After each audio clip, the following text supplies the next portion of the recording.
Welcome to Long Stories for Sleep. Just set me playing, relax, and drift off. Maybe you'll dream about the story I'm telling you. Subscribe and you'll have a library of stories to choose from. Comment to let me know where in the world you are and what stories you would like added. That's really helpful information. Enough rambling. On with the story. I know you'll love it even if you don't reach the end. Part 2. A Voyage to Brobdingnag. Chapter 1.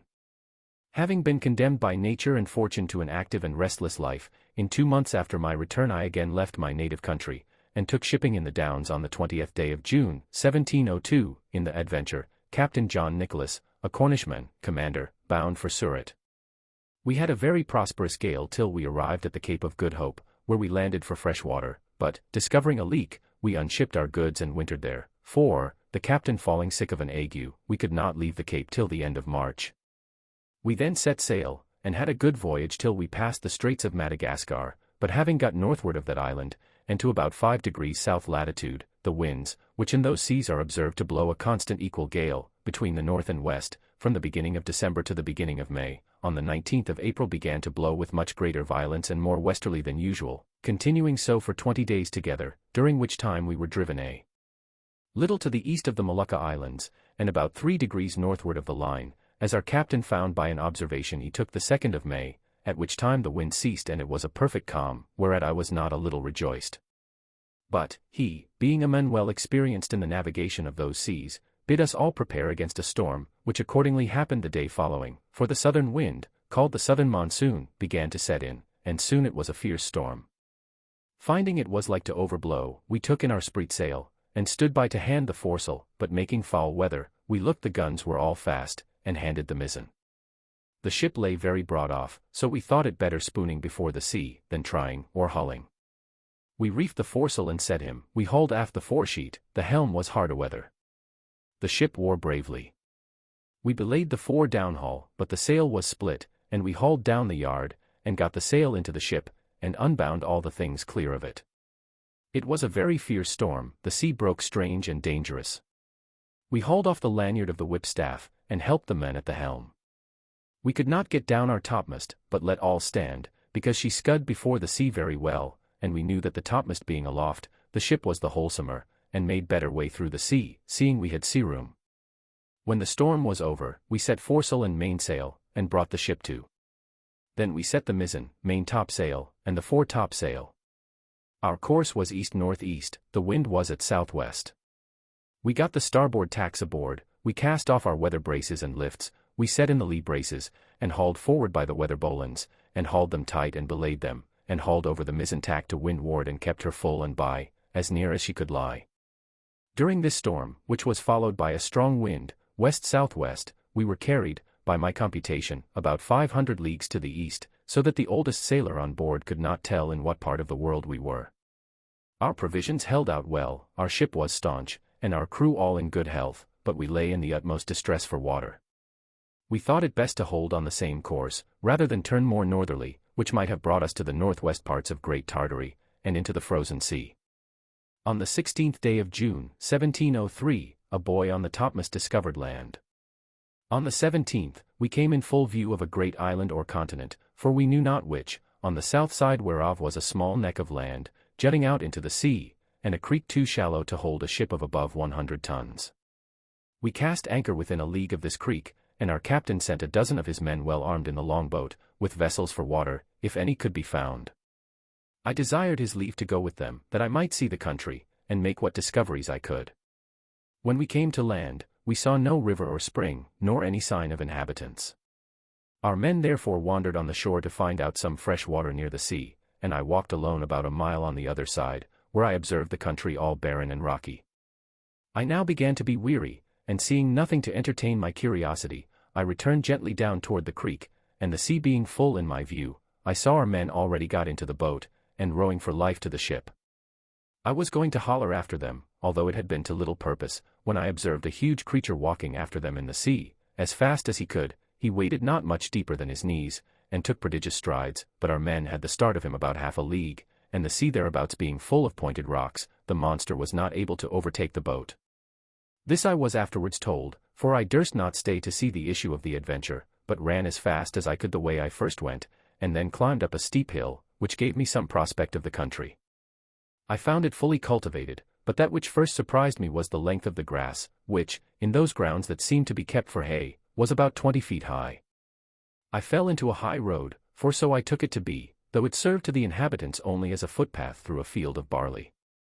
Here I walked on for some time, but could see little on either side, it being now near harvest, and the corn rising at least 40 feet. I was an hour walking to the end of this field, which was fenced in with a hedge of at least 120 feet high, and the trees so lofty that I could make no computation of their altitude. There was a stile to pass from this field into the next. It had 4 steps, and a stone to cross over when you came to the uppermost. It was impossible for me to climb this stile because every step was 6 feet high, and the upper stone above 20. I was endeavoring to find some gap in the hedge, when I discovered one of the inhabitants in the next field, advancing towards the stile, of the same size with him whom I saw in the sea pursuing our boat. He appeared as tall as an ordinary spire steeple, and took about 10 yards at every stride, as near as I could guess. I was struck with the utmost fear and astonishment, and ran to hide myself in the corn, from whence I saw him at the top of the stile, looking back into the next field on the right hand, and heard him call in a voice many degrees louder than a speaking trumpet, but the noise was so high in the air that at first I certainly thought it was thunder. Whereupon 7 monsters, like himself, came towards him with reaping hooks in their hands, each hook about the largeness of 6 scythes. These people were not so well clad as the first, whose servants or laborers they seemed to be, for, upon some words he spoke, they went to reap the corn in the field where I lay. I kept from them at as great a distance as I could, but was forced to move, with extreme difficulty, for the stalks of the corn were sometimes not above a foot distance, so that I could hardly squeeze my body betwixt them. However, I made a shift to go forward till I came to a part of the field where the corn had been laid by the rain and wind. Here it was impossible for me to advance a step, for the stalks were so interwoven that I could not creep through, and the beards of the fallen ears so strong and pointed that they pierced through my clothes into my flesh.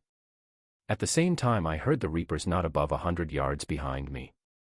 Being quite dispirited with toil, and wholly overcome by grief and despair, I lay down between 2 ridges, and heartily wished I might there end my days.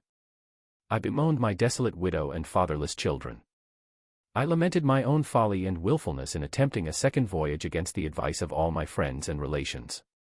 In this terrible agitation of mind, I could not forbear thinking of Lilliput, whose inhabitants looked upon me as the greatest prodigy that ever appeared in the world, where I was able to draw an imperial fleet in my hand, and perform those other actions which will be recorded forever in the chronicles of that empire, while posterity shall hardly believe them, although attested by millions. I reflected what a mortification it must prove to me to appear as inconsiderable in this nation as one single Lilliputian would be among us. But this I conceived was to be among the least of my misfortunes, for, as human creatures are observed to be more savage and cruel in proportion to their bulk, what could I expect but to be a morsel in the mouth of the first among these enormous barbarians that should happen to seize me? Undoubtedly philosophers are in the right when they tell us that nothing is great or little otherwise than by comparison. It might have pleased fortune to let the Lilliputians find some nation where the people were as diminutive with respect to them as they were to me. And who knows but that even this prodigious race of mortals might be equally overmatched in some distant part of the world, whereof we have yet no discovery.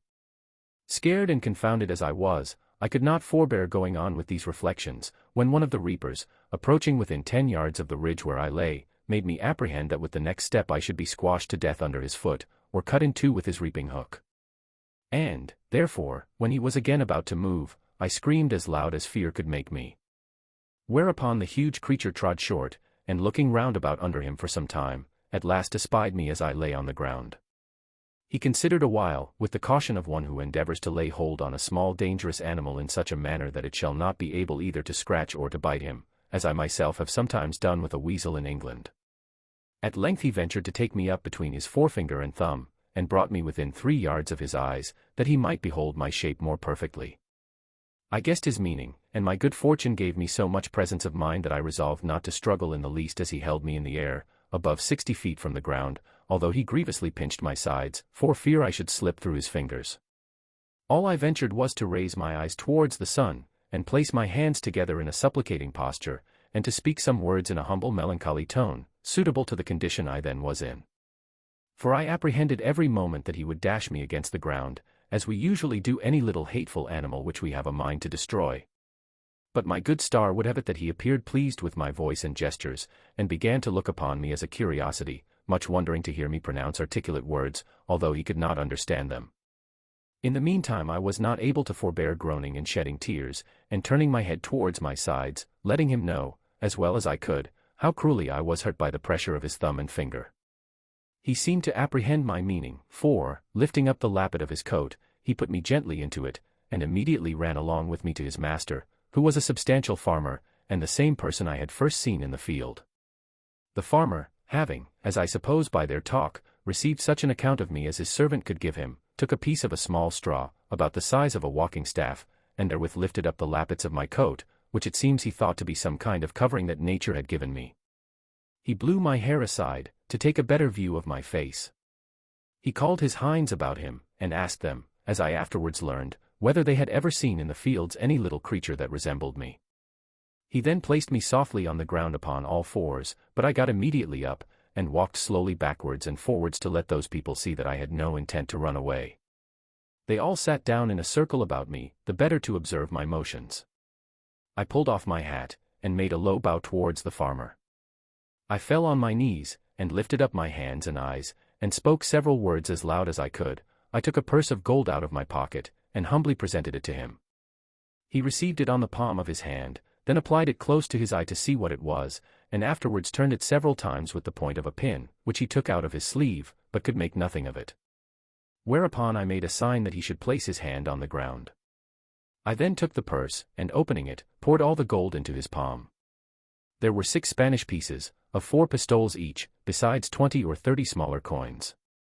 I saw him with the tip of his little finger upon his tongue, and take up one of my largest pieces, and then another, but he seemed to be wholly ignorant what they were. He made me a sign to put them again into my purse, and the purse again into my pocket, which, after offering it to him several times, I thought it best to do. The farmer by this time was convinced I must be a rational creature. He spoke often to me, but the sound of his voice pierced my ears like that of a watermill, yet his words were articulate enough. I answered as loud as I could in several languages, and he often laid his ear within 2 yards of me, but all in vain, for we were wholly unintelligible to each other. He then sent his servants to their work, and taking his handkerchief out of his pocket, he doubled and spread it on his left hand, which he placed flat on the ground, with the palm upwards, making me a sign to step into it, as I could easily do, for it was not above a foot in thickness. I thought it my part to obey, and, for fear of falling, laid myself at full length upon the handkerchief, with the remainder of which he lapped me up to the head for farther security, and in this manner carried me home to his house. There he called his wife, and showed me to her, but she screamed and ran back, as women in England do at the sight of a toad or a spider.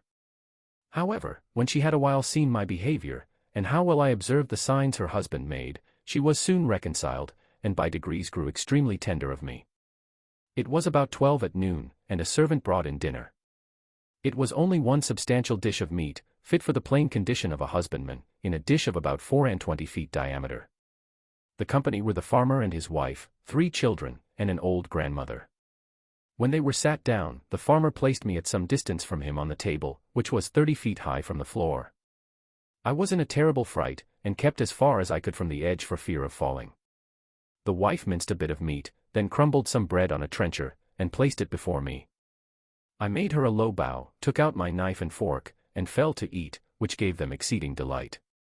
The mistress sent her maid for a small dram cup, which held about 3 gallons, and filled it with drink. I took up the vessel with much difficulty in both hands, and in a most respectful manner drank to her ladyship's health, expressing the words as loud as I could in English, which made the company laugh so heartily that I was almost deafened by the noise. This liquor tasted like a small cider, and was not unpleasant. Then the master made me a sign to come to his trencher side, but as I walked on the table, being in great surprise all the time, as the indulgent reader will easily conceive an excuse, I happened to stumble against a crust, and fell flat on my face, but received no hurt. I got up immediately, and observing the good people to be in much concern, I took my hat, which I held under my arm out of good manners, and, waving it over my head, made 3 huzzas, to show that I had got no mischief by my fall. But advancing forwards towards my master, as I shall henceforth call him, his youngest son, who sat next him, an arch boy of about 10 years old, took me up by the legs, and held me so high in the air, that I trembled in every limb, but his father snatched me from him, and at the same time gave him such a box in the left ear as would have felled a European troop of horse to the earth, ordering him to be taken from the table. But being afraid the boy might owe me a spite, and well remembering how mischievous all children among us naturally are to sparrows, rabbits, young kittens, and puppy dogs, I fell on my knees, and, pointing to the boy, made my master to understand as well as I could, that I desired his son might be pardoned. The father complied, and the lad took his seat again, whereupon I went to him and kissed his hand, which my master took, and made him stroke me gently with it. In the midst of dinner, my mistress's favorite cat leapt into her lap. I heard a noise behind me like that of a dozen stocking weavers at work, and, turning my head, I found it proceeded from the purring of that animal, who seemed to be 3 times larger than an ox, as I computed by the view of her head and one of her paws, while her mistress was feeding and stroking her. The fierceness of this creature's countenance altogether discomposed me, though I stood at the further end of the table, above 50 feet off, and although my mistress held her fast, for fear she might give a spring and seize me in her talons. But it happened there was no danger, for the cat took not the least notice of me, when my master placed me within 3 yards of her. And as I have been always told, and found true by experience in my travels, that flying or discovering fear before a fierce animal is a certain way to make it pursue or attack you, so I resolved in this dangerous juncture to show no manner of concern. I walked with intrepidity 5 or 6 times before the very head of the cat, and came within half a yard of her, whereupon she drew herself back, as if she were more afraid of me. I had less apprehension concerning the dogs, whereof 3 or 4 came into the room, as it is usual in farmers' houses, one of which was a mastiff equal in bulk to 4 elephants, and a greyhound somewhat taller than the mastiff, but not so large. When dinner was almost done, the nurse came in with a child of a year old in her arms, who immediately spied me, and began a squall that you might have heard from London Bridge to Chelsea, after the usual oratory of infants, to get me for a plaything. The mother out of pure indulgence took me up, and put me towards the child, who presently seized me by the middle and got my head in its mouth, where I roared so loud that the urchin was fright, and let me drop, and I should infallibly have broke my neck if the mother had not held her apron under me. The nurse, to quiet her babe, made use of a rattle, which was a kind of hollow vessel filled with great stones, and fastened by a cable to the child's waist. As she sat down close to the table on which I stood, her appearance astonished me not a little. This made me reflect upon the fair skins of our English ladies, who appear so beautiful to us, only because they are of our own size, and their defects not to be seen but through a magnifying glass, where we find by experiment that the smoothest and whitest skins look rough, and coarse and ill-colored. I remember, when I was at Lilliput, the complexions of those diminutive people appeared to me the fairest in the world, and talking upon this subject with a person of learning there, who was an intimate friend of mine, he said that my face appeared much fairer and smoother when he looked on me from the ground than it did upon a nearer view, when I took him up in my hand and brought him close, which he confessed was at first a very shocking sight. He said he could discover great holes in my skin, that the stumps of my beard were 10 times stronger than the bristles of a boar, and my complexion made up of several colors altogether disagreeable, although I must beg leave to say for myself that I am as fair as most of my sex and country, and very little sunburnt by my travels. On the other side, discoursing of the ladies of that emperor's court, he used to tell me one had freckles, another too wide a mouth, a third too large a nose, nothing of which I was able to distinguish. I confess this reflection was obvious enough, which, however, I could not forbear, lest the reader might think those vast creatures were actually deformed, for I must do them justice to say they are a comely race of people, and particularly the features of my master's countenance, although he were but a farmer, when I beheld him from the height of 60 feet, appeared very well proportioned. When dinner was done my master went out to his labors, and, as I could discover by his voice and gestures, gave his wife a strict charge to take care of me. I was very much tired and disposed to sleep, which, my mistress perceiving, she put me on her own bed, and covered me with a clean white handkerchief, but larger and coarser than the mainsail of a man of war. I slept about 2 hours, and dreamed I was at home with my wife and children, which aggravated my sorrows when I waked and found myself alone in a vast room, between 200 and 300 feet wide, and above 200 high, lying in a bed 20 yards wide. My mistress was gone about her household affairs, and had locked me in. The bed was 8 yards from the floor. Presently 2 rats crept up the curtains, and ran smelling backwards and forwards on my bed. One of them came almost up to my face, whereupon I rose in a fright, and drew out my hanger to defend myself. The horrible animals had the boldness to attack me both sides, and one of them held his 4 feet at my collar, but I killed him before he could do me any mischief. He fell down at my feet, and the other, seeing the fate of his comrade, made his escape, but not without one good wound on the back, which I gave him as he fled, and made the blood run trickling from him. After this exploit I walked gently to and fro on the bed to recover my breath and loss of spirits.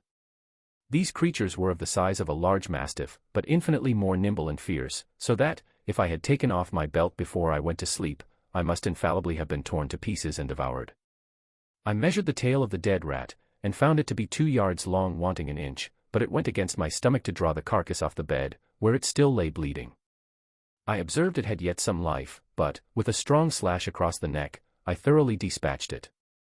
I hope the gentle reader will excuse me for dwelling on these and the like particulars, which, however insignificant they may appear to groveling vulgar minds, yet will certainly help a philosopher to enlarge his thoughts and imagination, and apply them to the benefit of public as well as private life, which was my sole design in presenting this and other accounts of my travels to the world, wherein I have been chiefly studious of truth, without affecting any ornaments of teaming or style. But the whole scene of this voyage made so strong an impression on my mind, and is so deeply memory, that in committing it to paper I did not omit one material circumstance. However, upon a strict review, I blotted out several passages of less moment which were in my first copy, for fear of being censured as tedious and trifling, whereof travellers are often, perhaps not without justice, accused. Chapter 2. My mistress had a daughter of 9 years old, a child of toward parts for her age, very dexterous at her needle, and skilful in dressing her baby. Her mother and she contrived to fit up the baby's cradle for me against night. The cradle was put into a small drawer cabinet, and the drawer placed upon a hanging shelf for fear of the rats. This was my bed all the time I stayed with these people, though made more convenient by degrees, as I began to learn their language and make my wants known. She made me 7 shirts, and some other linen, of as fine cloth as could be got, which indeed was coarser than sackcloth, and these she constantly washed for me with her own hands. She was likewise my schoolmistress, to teach me the language. When I pointed to anything, she told me the name of it in her own tongue, so that in a few days I was able to call for whatever I had a mind to. She was very good-natured, and not above 40 feet high, being little for her age. She gave me the name of Gulliver, which the family took up, and afterwards the whole kingdom. The word imports what the Latins call nunculus, the Italians homunculatino, and the English manikin. To her I chiefly owe my preservation in that country. We never parted while I was there. I called her my Glundleclich, or little nurse, and should be guilty of great ingratitude if I omitted this honorable mention of her care and affection towards me, which I heartily wish it lay in my power to requite as she deserves.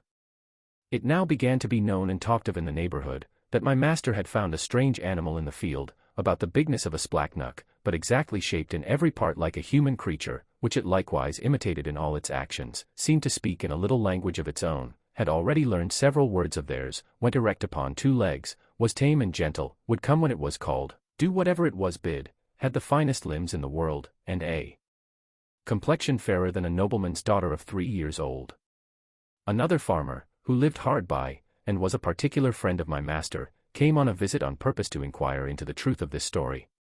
I was immediately produced and placed upon a table, where I walked as I was commanded, drew my hanger, put it up again, made my reverence to my master's guest, asked him in his own language how he did, and told him he was welcome, just as my little nurse had instructed me. This man, who was old and dim-sighted, put on his spectacles to behold me better, at which I could not forbear laughing very heartily, for his eyes appeared like the full moon shining into a chamber at 2 windows. Our people, who discovered the cause of my mirth, bore me company in laughing, at which the old fellow was fool enough to be angry and out of countenance. He had the character of a great miser, and, to my misfortune, he well deserved it by the cursed advice he gave my master, to show me as a sight upon a market day in the next town, which was half an hour's riding, about 22 miles from our house. I guessed there was some mischief contriving, when I observed my master and his friend whispering long together, sometimes pointing at me, and my fears made me fancy that I overheard and understood some of their words. But the next morning, Glundleclich, my little nurse, told me the whole matter, which she had cunningly picked out from her mother. The poor girl laid me on her bosom, and fell a-weeping with shame and grief. She apprehended some mischief would happen to me from rude vulgar folks, who might squeeze me to death, or break one of my limbs by taking me in their hands. She had also observed how modest I was in my nature, how nicely I regarded my honor, and what an indignity conceive it to be exposed for money, as a public spectacle, to the meanest of the people. She said her papa and mamma had promised that Grildrig should be hers, but now she found they meant to serve her as they did last year when they pretended to give her a lamb, and yet as soon as it was fat sold it to a butcher. For my own part, one may truly affirm that I was less concerned than my nurse. I had a strong hope, which left me, that I should one day recover my liberty. To the ignominy of being carried about for a monster, I considered myself to be a perfect stranger in the country, and that such a misfortune could never be charged upon me as a reproach if ever I should return to England, since the King of Great Britain himself, in my condition, must have undergone the same distress. My master, pursuant to the advice of his friend, carried me in a box the next market day, to the neighboring town, and took along with him his little daughter, my nurse, upon a pillion behind him. The box was close on every side, with a little door for me to go in and out, and a few gimlet holes to let in air. The girl had been so careful as to put the quilt of her baby's bed into it, for me to lie down on. However, I was terribly shaken and discomposed in this journey, though it were but of half an hour. For the horse went about 40 feet at every step, and trotted so high that the agitation was equal to the rising and falling of a ship in a great storm, but much more frequent. Our journey was somewhat farther than from London to St. Albans. My master alighted at an inn which he used to frequent, and after consulting a while with the innkeeper and making some necessary preparations, he hired the grultrud, or crier, to give notice through the town, of a strange creature to be seen at the sign of the Green Eagle, not so big as a splacknock, an animal in that country, very finely shaped, about 6 feet long, and in every part of the body resembling a human creature, could speak several words, and perform 100 diverting tricks. I was placed upon a table in the largest room of the inn, which might be near 300 feet square. My little nurse stood on a low stool close to the table, to take care of me, and direct what I should do. My master, to avoid a crowd, would suffer only 30 people at a time to see me.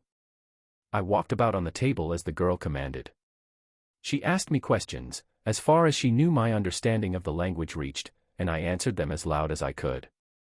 I turned about several times to the company, paid my humble respects, said they were welcome, and used some other speeches I had been taught. I took a thimble filled with liquor, which Glundulclitch had given me for a cup, and drank their health. I drew out my hanger, and flourished with it, after the manner of fencers in England. My nurse gave me part of a straw, which I exercised as a pike, having learnt the art in my youth. I was that day shown to 12 sets of company, and as often forced to act over again the same fopperies, till I was half dead with weariness and vexation. For those who had seen me made such wonderful reports, that the people were ready to break down the doors to come in. My master, for his own interest, would not suffer any one to touch me except my nurse, and, to prevent danger, benches were set round the table at such a distance as to put me out of everybody's reach.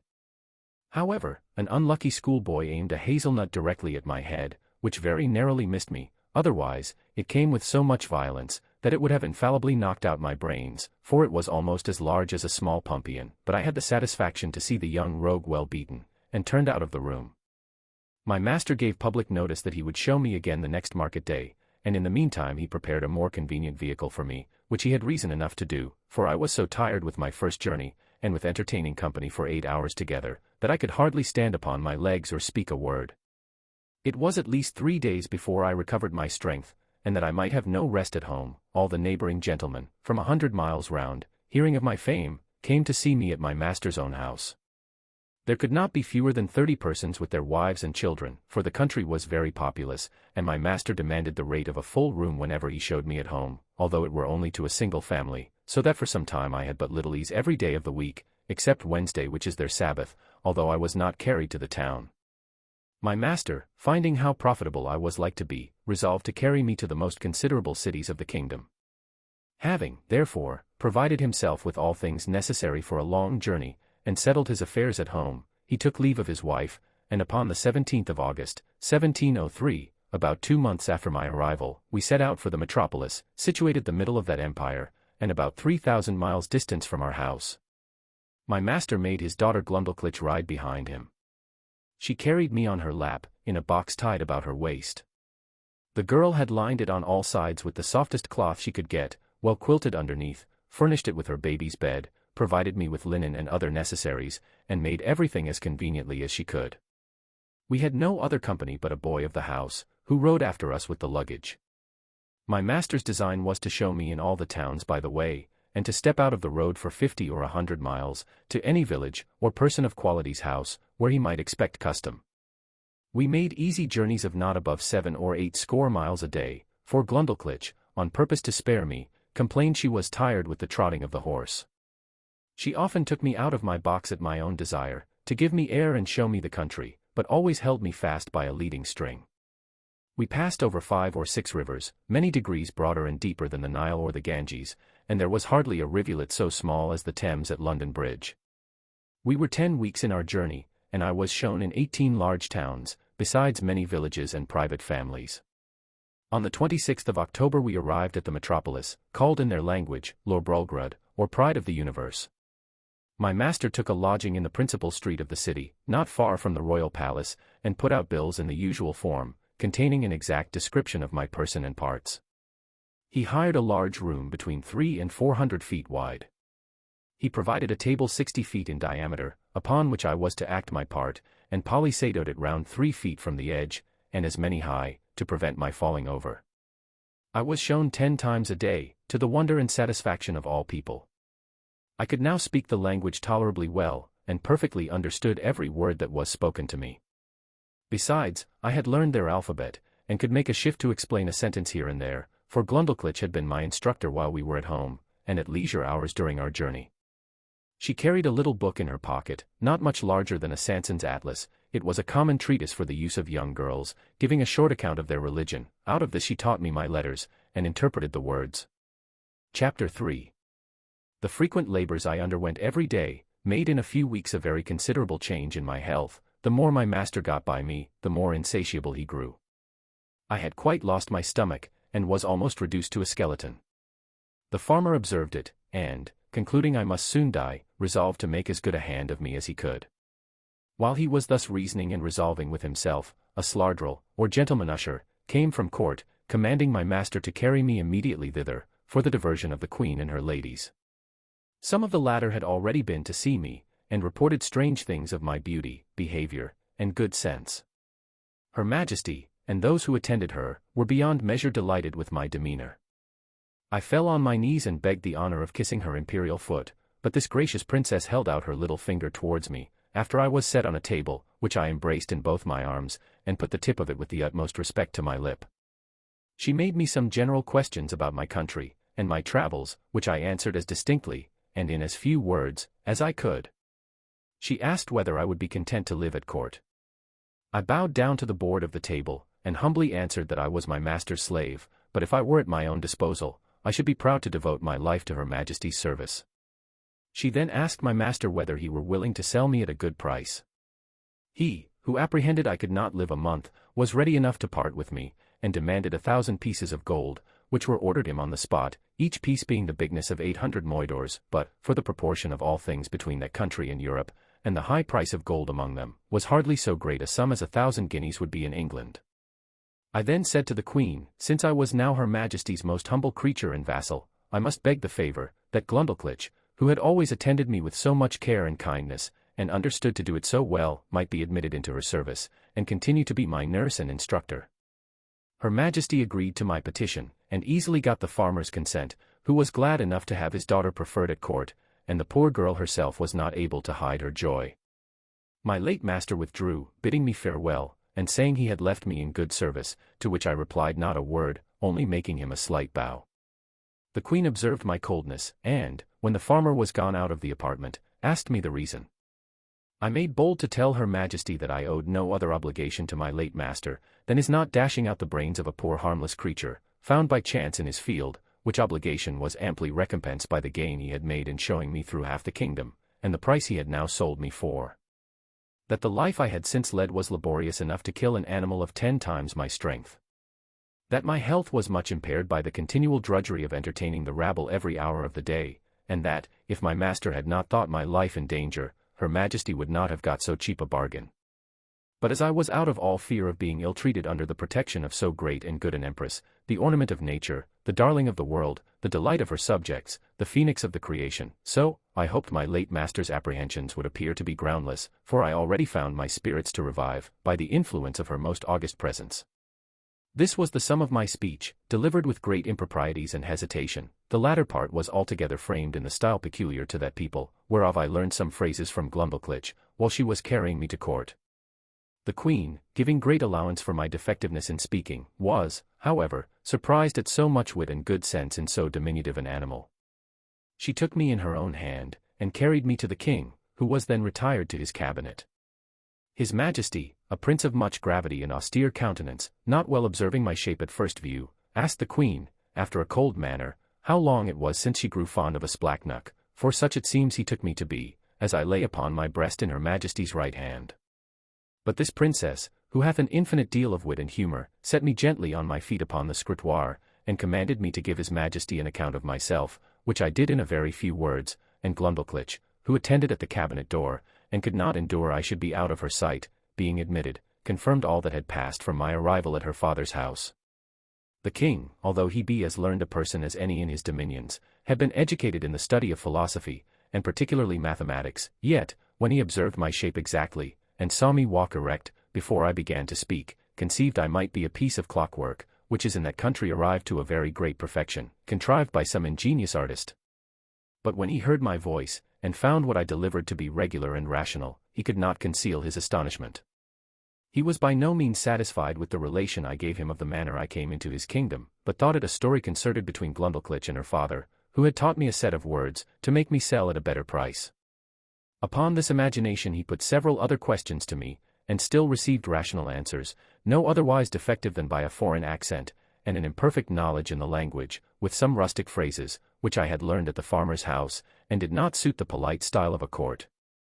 His Majesty sent for 3 great scholars, who were then in their weekly waiting according to the custom in that country. These gentlemen, after they had a while examined my shape with much nicety, were of different opinions concerning me. They all agreed that I could not be produced according to the regular laws of nature, because I was not framed with the capacity of preserving my life, either by swiftness or climbing of trees, or digging holes in the earth.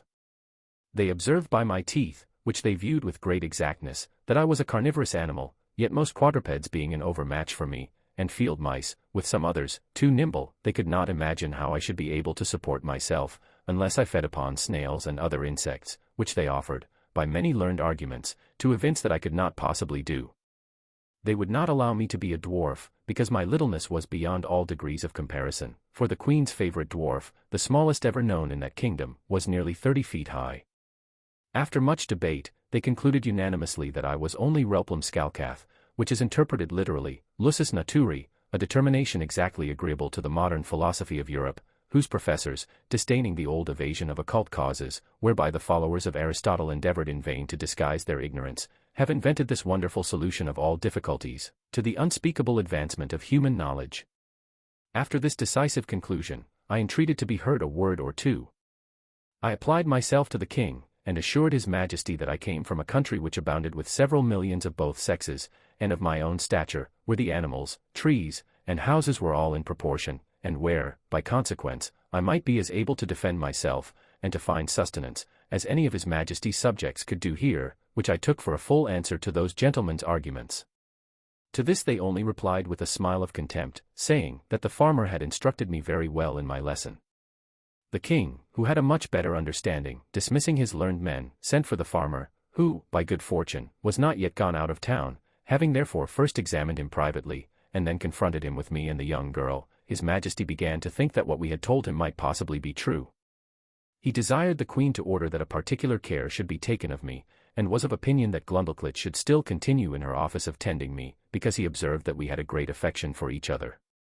A convenient apartment was provided for her at court. She had a sort of governess appointed to take care of her education, a maid to dress her, and 2 other servants for menial offices, but the care of me was wholly appropriated to herself. The Queen commanded her own cabinet maker to contrive a box, that might serve me for a bedchamber, after the model that Glundleclitch and I should agree upon. This man was a most ingenious artist, and, according to my directions, in 3 weeks finished to me a wooden chamber of 16 feet square and 12 high, with sash windows, a door, and 2 closets, like a London bedchamber.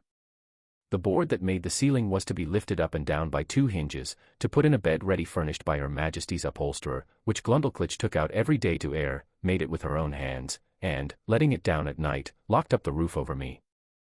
A nice workman, who was famous for little curiosities, undertook to make me 2 chairs, with backs and frames, of a substance not unlike ivory, and 2 tables, with a cabinet to put my things in. The room was quilted on all sides, as well as the floor and the ceiling, to prevent any accident from the carelessness of those who carried me, and to break the force of a jolt when I went in a coach. I desired a lock for my door, to prevent rats and mice from coming in. The smith, after several attempts, made the smallest that ever was seen among them, for I have known a larger at the gate of a gentleman's house in England. I made a shift to keep the key in a pocket of my own, fearing Glumdalclitch might lose it. The queen likewise ordered the thinnest silks that could be gotten to make me clothes, not much thicker than an English blanket, very cumbersome, till I was accustomed to them. They were after the fashion of the kingdom, partly resembling the Persian, and partly the Chinese, and are a very grave and decent habit. The queen became so fond of my company that she could not dine without me. I had a table placed upon the same at which her majesty ate, just at her left elbow, and a chair to sit on. Glumdalclitch stood on a stool on the floor, near my table, to assist and take care of me.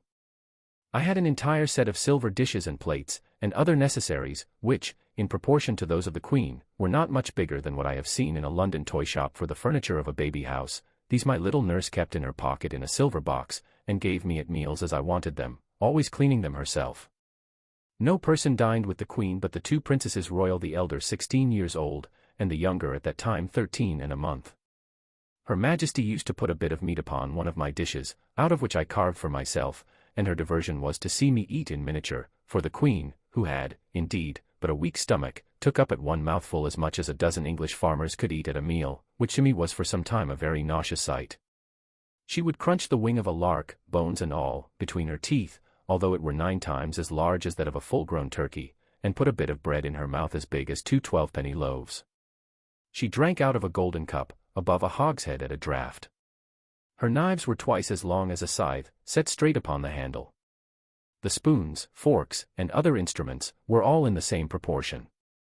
I remember when Glumdalclitch carried me, out of curiosity, to see some of the tables at court, where 10 or a dozen of these enormous knives and forks were lifted up together. I thought I had never till then beheld so terrible a sight. It is the custom that every Wednesday, which, as I have before observed, is their Sabbath, the king and queen, with the royal issue of both sexes, dine together in the apartment of his majesty, to whom I was now become a great favourite, and, at these times, my little chair and table were placed at his left hand, before one of the salt cellars. This prince took a pleasure in conversing with me, inquiring into the manners, religion, laws, government, and learning of Europe, wherein I gave him the best account I was able. His apprehension was so clear, and his judgment so exact, that he made very wise reflections and observations upon all I said. But I confess that after I had been a little too copious in talking of my own beloved country, of our trade, and wars by sea and land, of our schisms in religion, and parties in the state, the prejudices of his education prevailed so far that he could not forbear taking me up in his right hand, and, stroking me gently with the other, after a hearty fit of laughing, asked me, whether I was a Whig or a Tory. Then turning to his first minister, who waited behind him with a white staff, near as tall as the mainmast of the royal sovereign, he observed how contemptible a thing was human grandeur, which could be mimicked by such diminutive insects as I, and yet, says he, I dare engage these creatures have their titles and distinctions of honor, they contrive little nests and burrows, that they call houses and cities, they make a figure in dress and equipage, they love, they fight, they dispute, they cheat, they betray. And thus he continued on, while my color came and went several times with indignation, to hear our noble country, the mistress of arts and arms, the scourge of France, the arbitress of Europe, the seat of virtue, piety, honor, and truth, the pride and envy of the world, so contemptuously treated. But, as I was not in a condition to resent injuries, so upon mature thoughts, I began to doubt whether I was injured or no.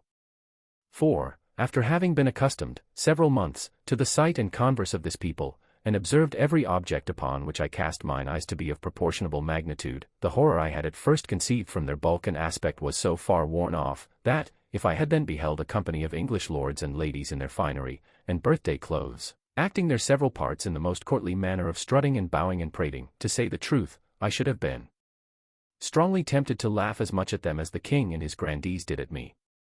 Neither, indeed, could I forbear smiling at myself, when the queen used to place me upon her hand towards a looking-glass, by which both our persons appeared before me in full view together, and there could nothing be more ridiculous than the comparison, so that I really began to imagine myself dwindled many degrees below my usual size.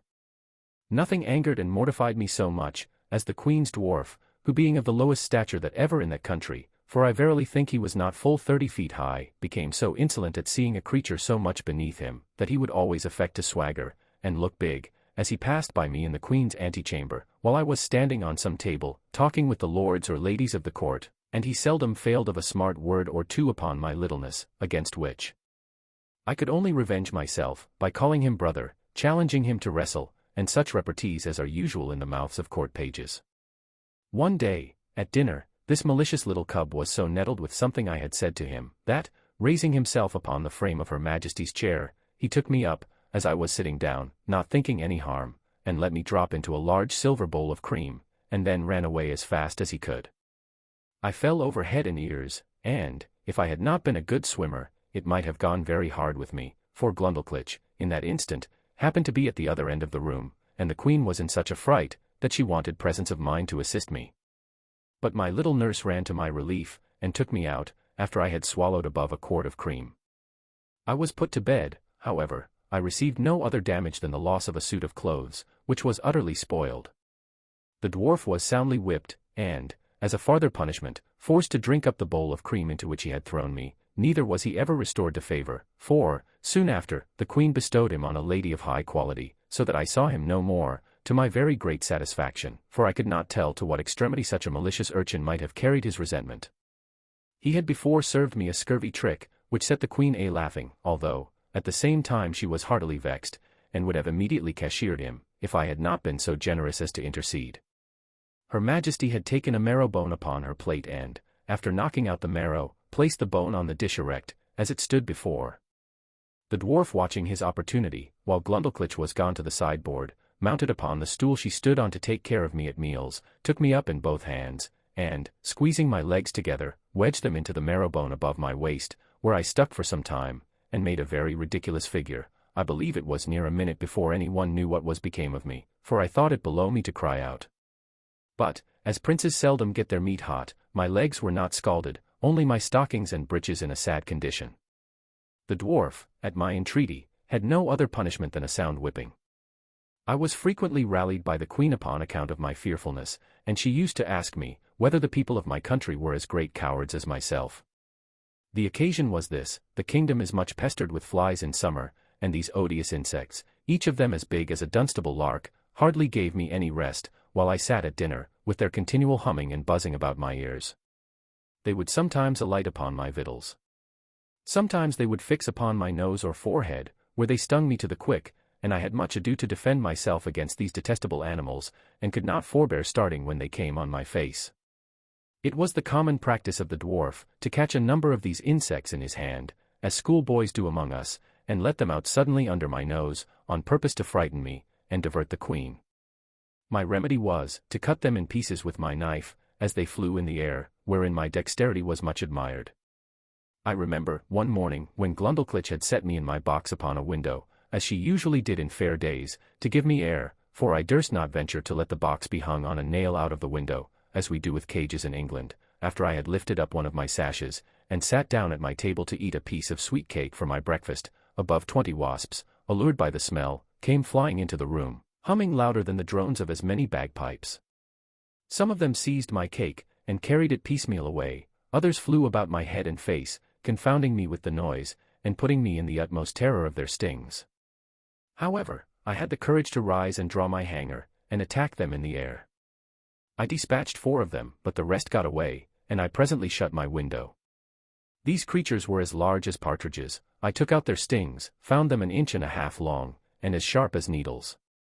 I carefully preserved them all, and having since shown them, with some other curiosities, in several parts of Europe, upon my return to England, I gave 3 of them to Gresham College, and kept the 4th for myself.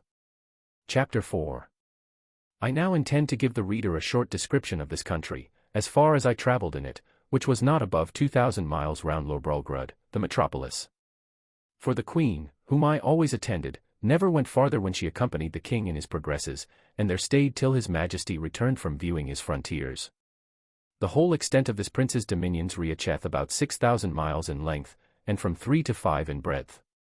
From whence I cannot but conclude, that our geographers of Europe are in a great error, by supposing nothing but sea between Japan and California, for it was ever my opinion, that there must be a balance of earth to counterpoise the great continent of Tartary, and therefore they ought to correct their maps and charts, by joining this vast tract of land to the northwest parts of America, wherein I shall be ready to lend them my assistance. The kingdom is a peninsula, terminated to the northeast by a ridge of mountains, 30 miles high, which are altogether impassable, by reason of the volcanoes upon the tops, neither do the most learned know what sort of mortals inhabit beyond those mountains, or whether they be inhabited at all. On the 3 other sides it is bounded by the ocean. There is not one seaport in the whole kingdom, and those parts of the coasts into which the rivers issue are so full of pointed rocks, and the sea generally so rough, that there is no venturing with the smallest of their boats, so that these people are wholly excluded from any commerce with the rest of the world. But the large rivers are full of vessels, and abound with excellent fish, for they seldom get any from the sea, because the sea fish are of the same size with those in Europe, and consequently not worth catching, whereby it is manifest that nature, in the production of plants and animals of so extraordinary a bulk, is wholly confined to this continent, of which I leave the reasons to be determined by philosophers. However, now and then, they take a whale that happens to be dashed against the rocks, which the common people feed on heartily. These whales I have known so large, that a man could hardly carry one upon his shoulders, and sometimes, for curiosity, they are brought in hampers to Lord Brobdingnag. I saw one of them in a dish at the king's table, which passed for a rarity, but I did not observe he was fond of it, for I think indeed the bigness disgusted him, although I have seen one somewhat larger in Greenland. The country is well inhabited, for it contains 51 cities, near 100 walled towns, and a great number of villages. To satisfy my curious reader, it may be sufficient to describe Lord Brobdingnag. This city stands upon almost 2 equal parts on each side the river that passes through. It contains above 80,000 houses, and about 600,000 inhabitants.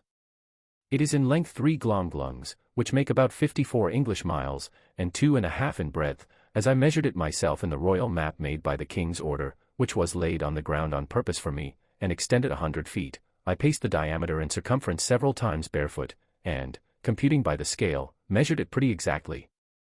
The king's palace is no regular edifice, but a heap of buildings, about 7 miles round. The chief rooms are generally 240 feet high, and broad and long in proportion. A coach was allowed to Glumdalclitch and me, wherein her governess frequently took her out to see the town, or go among the shops, and I was always of the party, carried in my box, although the girl, at my own desire, would often take me out, and hold me in her hand, that I might more conveniently view the houses and the people as we passed along the streets. I reckoned our coach to be about the square of Westminster Hall, but not altogether so high. However, I cannot be very exact. Besides the large box in which I was usually carried, the Queen ordered a smaller one to be made for me, of about 12 feet square and 10 high, for the convenience of traveling, because the other was somewhat too large for Glumdalclitch's lap, and cumbersome in the coach. It was made by the same artist, whom I directed in the whole contrivance. This traveling closet was an exact square, with a window in the middle of 3 of the squares, and each window was latticed with iron wire on the outside, to prevent accidents in long journeys. On the 4th side, which had no window, 2 strong staples were fixed, through which the person who carried me, when I had a mind to be on horseback, put a leathern belt, and buckled it about his waist. This was always the office of some grave, trusty servant, in whom I could confide, whether I attended the king and queen in their progresses, or were disposed to see the gardens, or pay a visit to some great lady or minister of state in the court, for I soon began to be known and esteemed among the greatest officers, I suppose more on account of their majesties' favor than any merit of my own. In journeys, when I was weary of the coach, a servant on horseback would buckle on my box, and place it upon a cushion before him, and there I had a full prospect of the country on 3 sides from my 3 windows. I had in this closet a field bed, and a hammock hung from the ceiling, 2 chairs and a table, neatly screwed to the floor, to prevent being tossed about by the agitation of the horse or the coach. And having been long used to sea voyages, those motions, although sometimes very violent, did not much discompose me. Whenever I had a mind to see the town, it was always in my traveling closet, which Glumdalclitch held in her lap, in a kind of open sedan, after the fashion of the country, borne by 4 men, and attended by 2 others in the Queen's livery. The people, who had often heard of me, were very curious to crowd about the sedan, and the girl was complaisant enough to make the bearers stop, and to take me in her hand, that I might be more conveniently seen. I was very desirous to see the chief temple, and particularly the tower belonging to it, which is reckoned the highest in the kingdom. Accordingly, one day my nurse carried me thither, but I must truly say I came back disappointed, for the height is not above 3,000 feet, reckoning from the ground to the highest pinnacle top, which, allowing for the difference between the size of those people and us in Europe, is no great matter for admiration, nor at all equal in proportion, if I rightly remember, to Salisbury steeple. But, not to detract from a nation, to which during my life I shall acknowledge myself extremely obliged, it must be allowed that whatever this famous tower wants in height is amply made up in beauty and strength. For the walls are nearly 100 feet thick, built of hewn stone, whereof each is about 40 feet square, and adorned on all sides with statues of gods and emperors, cut in marble larger than life, placed in their several niches. I measured a little finger which had fallen down from one of these statues, and lay unperceived among some rubbish, and found it exactly 4 feet and an inch in length. Glundulclitch wrapped it up in her handkerchief and carried it home in her pocket, to keep among other trinkets, of which the girl was very fond, as children at her age usually are. The king's kitchen is indeed a noble building, vaulted at top, and about 600 feet high. The great oven is not so wide by 10 paces as the cupola at St. Paul's, for I measured the latter on purpose after my return. But if I should describe the kitchen grate, the prodigious pots and kettles, the joints of meat turning on the spits, with many other particulars, perhaps I should be hardly believed. At least, a severe critic would be apt to think I enlarged a little, as travelers are often suspected to do. To avoid which censure, I fear I have run too much into the other extreme, and that if this treatise should happen to be translated into the language of Brobdingnag, which is the general name of that kingdom, and transmitted thither, the king and his people would have reason to complain that I had done them an injury, by a false and diminutive representation. His Majesty seldom keeps above 600 horses in his stables, they are generally from 54 to 60 feet high. But when he goes abroad on solemn days, he is attended for state by a militia guard of 500 horse, which indeed I thought was the most splendid sight that could be ever beheld, till I saw part of his army in Batalia, whereof I shall find another occasion to speak. Chapter 5. I should have lived happily enough in that country, if my littleness had not exposed me to several ridiculous and troublesome accidents, some of which I shall venture to relate. Glundulclitch often carried me into the gardens of the court in my smaller box, and would sometimes take me out of it, and hold me in her hand, or set me down to walk. I remember, before the dwarf left the queen, he followed us one day into those gardens, and my nurse having set me down, he and I being close together, near some dwarf apple trees, I must needs show my wit by a silly allusion between him and the trees, which happens to hold in their language, as it doth in ours. Whereupon the malicious rogue, watching his opportunity, when I was walking under one of them, shook it directly over my head, by which a dozen apples, each of them near as large as a Bristol barrel, came tumbling about my ears. One of them hit me on the back as I chanced to stoop, and knocked me down flat on my face, but I received no other hurt, and the dwarf was pardoned at my desire, because I had given the provocation. Another day, Glundulclitch left me on a smooth grass plot to divert myself, while she walked at some distance with her governess. In the meantime there suddenly fell such a violent shower of hail, that I was immediately, by the force of it, struck to the ground, and when I was down, the hailstones gave me such cruel bangs all over the body as if I had been pelted with tennis balls. However, I made a shift to creep on all fours, and shelter myself by lying flat on my face on the lee side of a border of lemon thyme, but so bruised from head to foot that I could not go abroad in 10 days. Neither is this at all to be wondered at, because nature, in that country, observing the same proportion through all her operations, a hailstone is near 1800 times as large as one in Europe, which I can assert upon experience, having been so curious to weigh and measure them.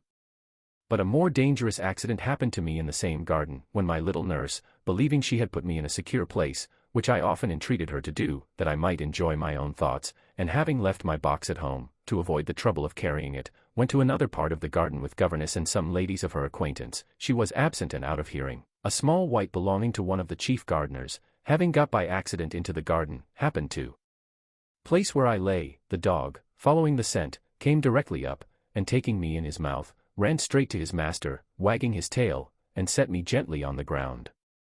By good fortune, he had been so well taught, that I was carried between his teeth without the least hurt, or even tearing my clothes. But the poor gardener, who knew me well, and had a great kindness for me, was in a terrible fright. He gently took me up in both his hands, and asked me how I did, but I was so amazed and out of breath, that I could not speak a word. In a few minutes I came to myself, and he carried me safe to my little nurse, who by this time had returned to the place where she left me, and was in cruel agonies when I did not appear nor answer when she called. She severely reprimanded the gardener on account of his dog, but the thing was bushed up and never known at court, for the girl was afraid of the queen's anger, and truly, as to myself, I thought it would not be for my reputation that such a story should go about. This accident absolutely determined Glundulclitch never to trust me abroad for the future out of her sight. I had been long afraid of this resolution, and therefore concealed from her some little unlucky adventures that happened in those times when I was left by myself. Once a kite, hovering over the garden, made a stoop at me, and if I had not resolutely drawn my hanger, and run under a thick espalier, he would have certainly carried me away in his talons.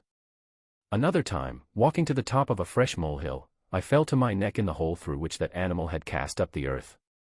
I likewise broke my right shin against the shell of a snail, which I happened to stumble over as I was walking alone and thinking on poor England. I cannot tell whether I were more pleased or mortified to observe in those solitary walks that the smaller birds did not appear to be at all afraid of me, but would hop about within a yard's distance, looking for worms and other food, with as much indifference and security as if no creature at all were near them. I remember a thrush had the confidence to snatch out of my hand with his bill a piece of cake that Glundulclitch had just given me for my breakfast.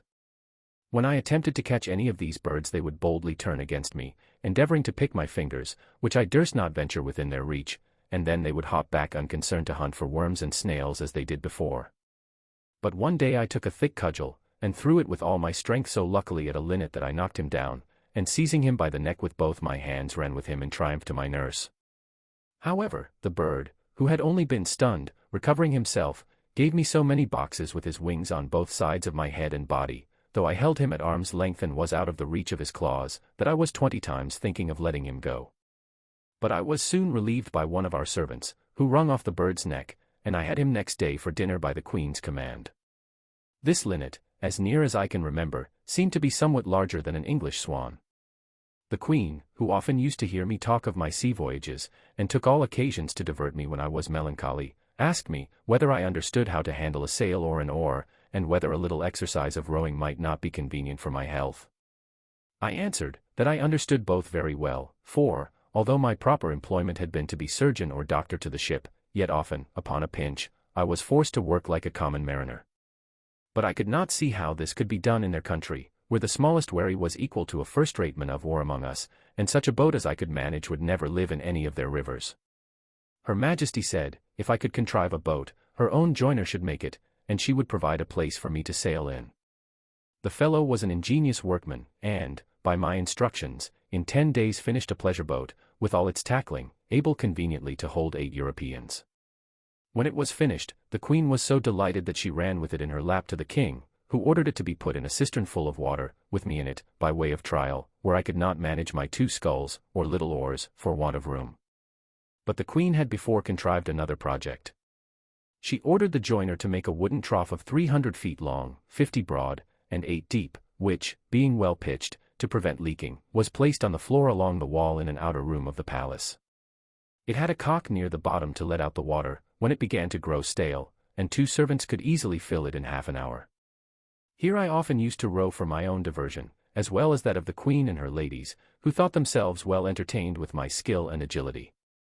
Sometimes I would put up my sail, and then my business was only to steer, while the ladies gave me a gale with their fans, and when they were weary, some of their pages would blow my sail forward with their breath, while I showed my art by steering starboard or larboard, as I pleased.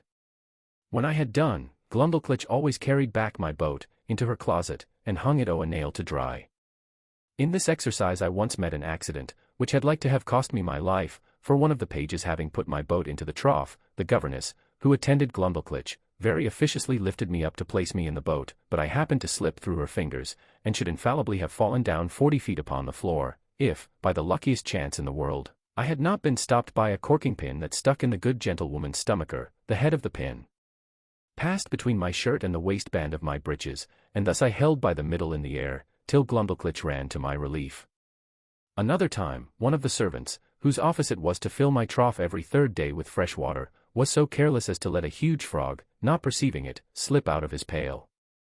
The frog lay concealed till I was put into my boat, but then seeing a resting place, climbed up, and made it lean so much on one side that I was forced to balance it with all my weight on the other to prevent overturning.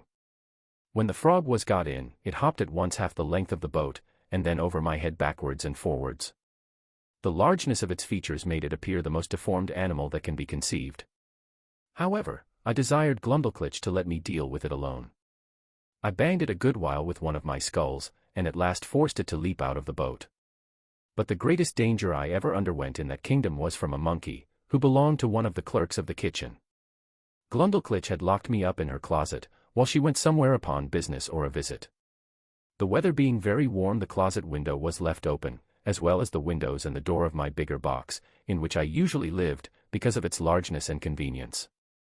As I sat quietly meditating at my table, I heard something bounce in at the closet window, and skip about from one side to the other, whereat, although I was much alarmed, yet I ventured to look out, but not stirring from my seat, and then I saw this frolicsome animal frisking and leaping up and down, till at last he came to my box, which he seemed to view with great pleasure and curiosity, peeping in at the door and every window. I retreated to the farther corner of my room or box, but the monkey, looking in at every side, put me into such a fright that I wanted presence of mind to conceal myself under the bed, as I might easily have done. After some time spent in peeping, grinning, and chattering, he at last espied me, and reaching one of his paws in at the door, as a cat does when she plays with a mouse, although I often shifted place to avoid him, he at length seized the lappet of my coat, which, being made of that country silk, was very thick and strong, and dragged me out. He took me out in his right forefoot, and held me as a nurse does a child, just as I have seen the same sort of creature do with a kitten in Europe, and, when I offered to struggle, he squeezed me so hard that I thought it more prudent to submit. I have good reason to believe that he took me for a young one of his own species, by his often stroking my face very gently with his other paw. In these diversions he was interrupted by a noise at the closet door, as if somebody were opening it, whereupon he suddenly leaped up to the window, at which he had come in, and thence upon the leads and gutters, walking upon 3 legs, and holding me in the 4th, till he clambered up to a roof that was next to ours. I heard Glundleclitch give a shriek at the moment he was carrying me out. The poor girl was almost distracted. That quarter of the palace was all in an uproar, the servants ran for ladders, the monkey was seen by hundreds in the court, sitting upon the ridge of a building, holding me like a baby in one of his forepaws, whereat many of the rabble below could not forbear laughing. Neither do I think they justly ought to be blamed, for without question, the sight was ridiculous enough to everybody but myself. Some of the people threw up stones, hoping to drive the monkey down, but this was strictly forbidden, or else very probably my brains had been dashed out. The ladders were now applied, and mounted by several men, which the monkey observing, and finding himself almost encompassed, not being able to make speed enough with his 3 legs, let me drop on a ridge tile, and made his escape. Here I sat for some time, 500 yards from the ground, expecting every moment to be blown down by the wind, or to fall by my own giddiness, and come tumbling over and over from the ridge to the eaves, but an honest lad, one of my nurse's footmen, climbed up, and putting me into his breeches pocket, brought me down safe. I was so weak and bruised in the sides with the squeezes given me by this odious animal, that I was forced to keep my bed a fortnight. The king, queen, and all the court, sent every day to inquire after my health, and her majesty made me several visits during my sickness. The monkey was killed, and an order made that no such animal should be kept about the palace. When I attended the king, after my recovery, to return him thanks for his favors, he was pleased to rally me a good deal upon this adventure. He asked me what my thoughts and speculations were while I lay in the monkey's paw. He desired to know what I would have done upon such an occasion in my own country. I told his majesty that in Europe we had no monkeys, except such as were brought for curiosities from other places, and so small, that I could deal with a dozen of them together if they presumed to attack me. And as for that monstrous animal with whom I was so lately engaged, it was, indeed, as large as an elephant, if my fears had suffered me to think so far as to make use of my hanger, looking fiercely, and clapping my hand upon the hilt, as I spoke, when he poked his paw into my chamber. Perhaps I should have given him such a wound as would have made him glad to withdraw it with more haste than he put it in. This I delivered in a firm tone, like a person who was jealous lest his courage should be called in question. However, my speech produced nothing else besides a loud laughter, which all the respect due to his majesty from those about him could not make them contain. This made me reflect how vain an attempt it is for a man to endeavor to do himself honor among those who are out of all degree of equality or comparison with him. And yet I have seen the moral of my own behavior very frequent in England since my return, where a little contemptible varlet, without the least title to birth, person, wit, or common sense, shall presume to look with importance, and put himself upon a foot with the greatest persons of the kingdom. I was every day furnishing the court with some ridiculous story, and Glundleclitch, although she loved me to excess, yet was arch enough to inform the queen whenever I committed any folly that she thought would be diverting to her majesty. The girl, who had been out of order, was carried by her governess to take the air about an hour's distance, or 30 miles from town. They alighted out of the coach near a small footpath in a field, and, Glundleclitch setting down my traveling box, I went out of it to walk. There was a pool of mud in the path, and I must needs try my activity by attempting to leap over it. I took a run, but unfortunately jumped short, and found myself just in the middle up to my knees. I waded through with some difficulty, and one of the footmen wiped me as clean as he could with his handkerchief, for I was filthily bemired, and my nurse confined me to my box till we returned home, when the Queen was soon informed of what had passed, and the footman spread it about the court, so that all the mirth for some days was at my expense. Chapter 6. I used to attend the king's levee once or twice a week, and had often seen him under the barber's hand, which indeed was at first very terrible to behold, for the razor was almost twice as long as an ordinary scythe. His Majesty, according to the custom of the country, was only shaved twice a week. I once prevailed on the barber to give me some of the suds or lather, out of which I picked 40 or 50 of the strongest stumps of hair. I then took a piece of fine wood and cut it like the back of a comb, making several holes in it at equal distance with as small a needle as I could get from Glundleclitch. I fixed in the stumps so artificially, scraping and sloping them with my knife towards the points, that I made a very tolerable comb, which was a seasonable supply, my own being so much broken in the teeth that it was almost useless. Neither did I know any artist in that country so nice and exact as would undertake to make me another. And this puts me in mind of an amusement wherein I spent many of my leisure hours. I desired the Queen's woman to save for me the combing of Her Majesty's hair, whereof in time I got a good quantity, and consulting with my friend the cabinet maker, who had received general orders to do little jobs for me, I directed him to make 2 chair frames, no larger than those I had in my box, and then to bore little holes with a fine all round those parts where I designed the backs and seats. Through these holes I wove the strongest hairs I could pick out, just after the manner of cane chairs in England. When they were finished I made a present of them to Her Majesty, who kept them in her cabinet, and used to shew them for curiosities, as indeed they were the wonder of every one that beheld them. Of these hairs, as I had always a mechanical genius, I likewise made a neat little purse, about 5 feet long, with Her Majesty's name deciphered in gold letters, which I gave to Glundleclitch, by the Queen's consent. To say the truth, it was more for show than use, being not of strength to bear the weight of the larger coins, and therefore she kept nothing in it, but some little coins that girls are fond of. The King, who delighted in music, had frequent concerts at court, to which I was sometimes carried, and set in my box on a table to hear them, but the noise was so great that I could hardly distinguish the tunes. I am confident that all the drums and trumpets of a royal army beating and sounding together just at your ears could not equal it. My practice was to have my box removed from the place where the performers sat, as far as I could, then to shut the doors and windows of it, and draw the window curtains, after which I found their music not disagreeable. I had learnt in my youth to play a little upon the spinet. Glundleclitch kept one in her chamber, and a master attended twice a week to teach her. I called it a spinet, because it somewhat resembled that instrument, and was played upon in the same manner. A fancy came into my head that I would entertain the King and Queen with an English tune upon this instrument.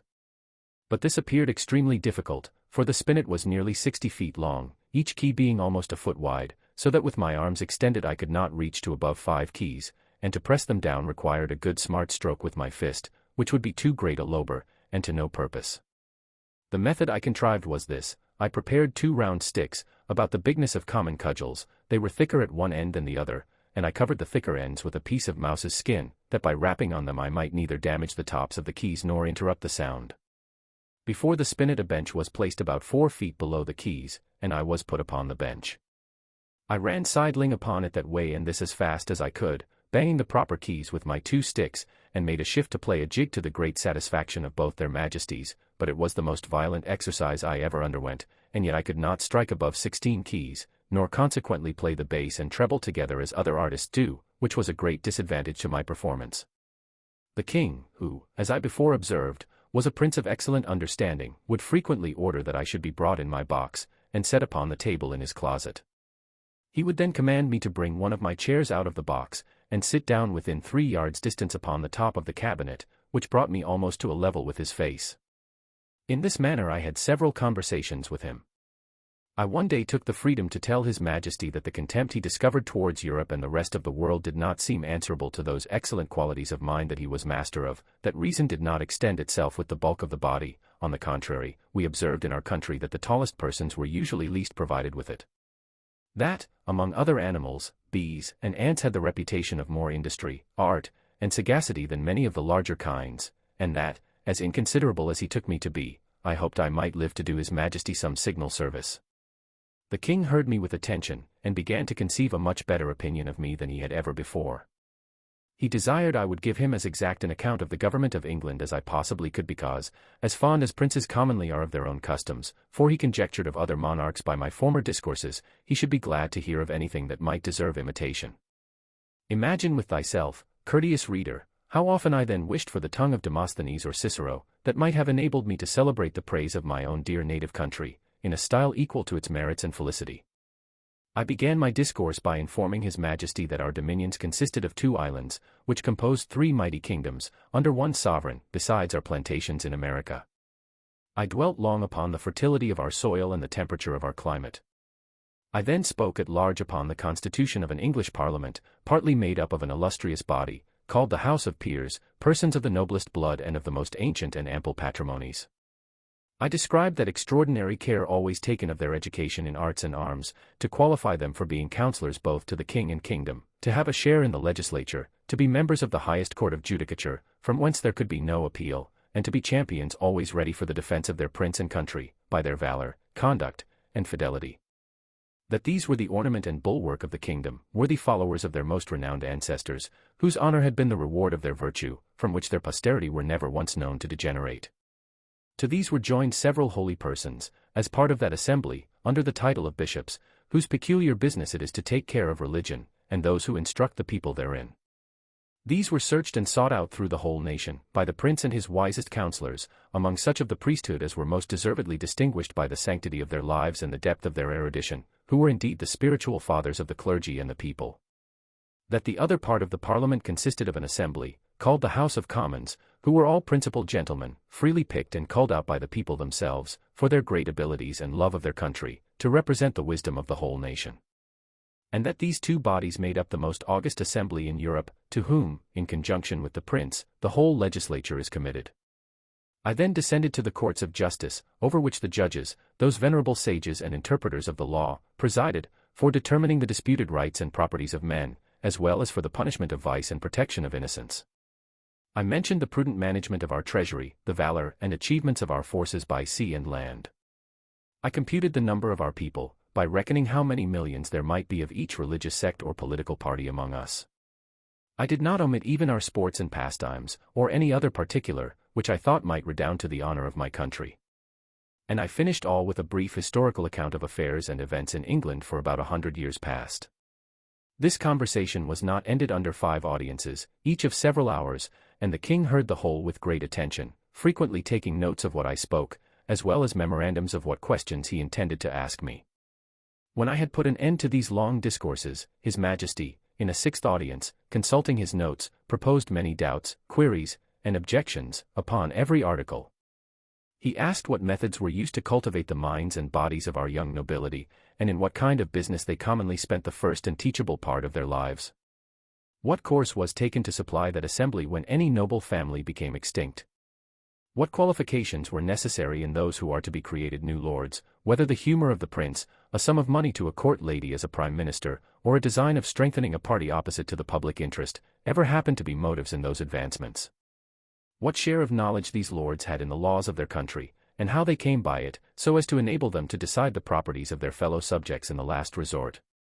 Whether they were always so free from avarice, partialities, or want, that a bribe or some other sinister view could have no place among them?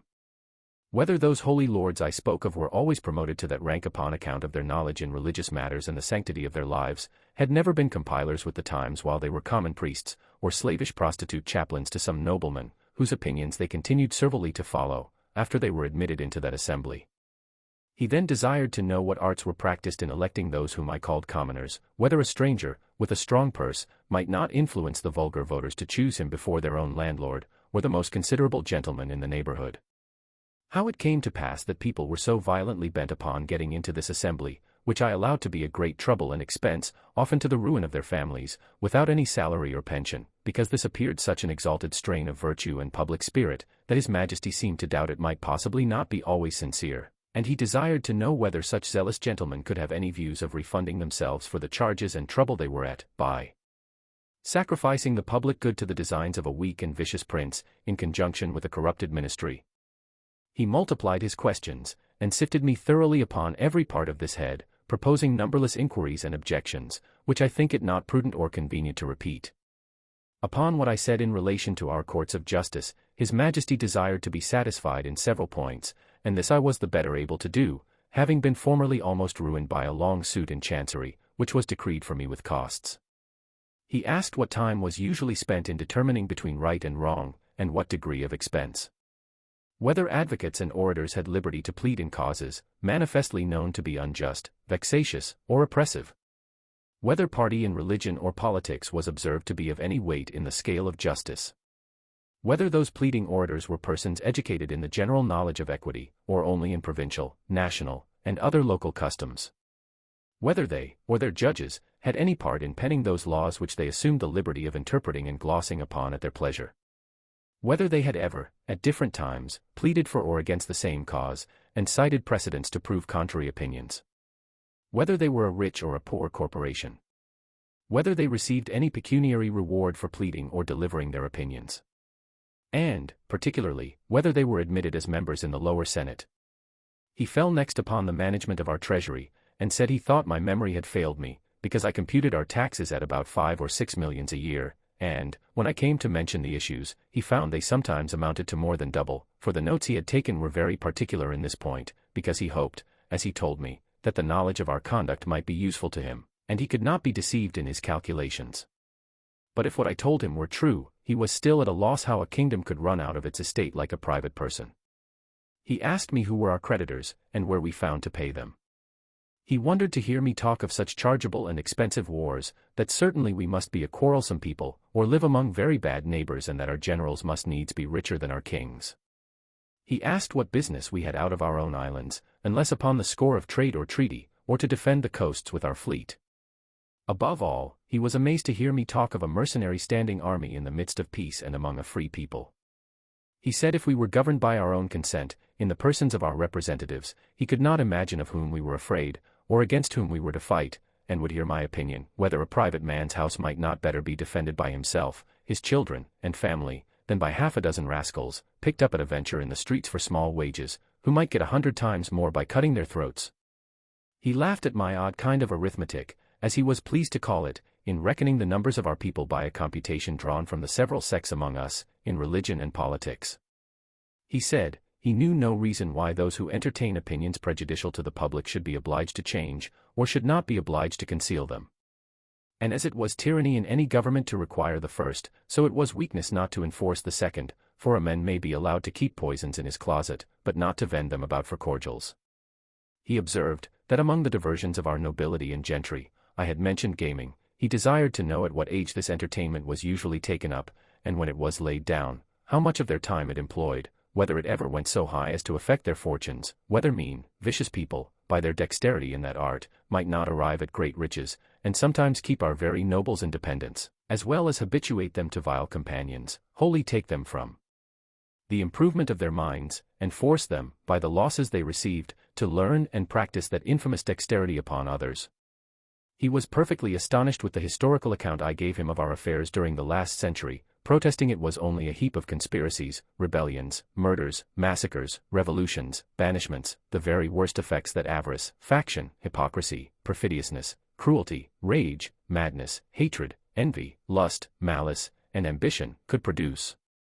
His Majesty, in another audience, was at the pains to recapitulate the sum of all I had spoken, compared the questions he made with the answers I had given, then taking me into his hands, and stroking me gently, delivered himself in these words which I shall never forget, nor the manner he spoke them in. My little friend Grildrig, you have made a most admirable panegyric upon your country. You have clearly proved that ignorance, idleness, and vice are the proper ingredients for qualifying a legislator, that laws are best explained, interpreted, and applied by those whose interest and abilities lie in perverting, confounding, and eluding them.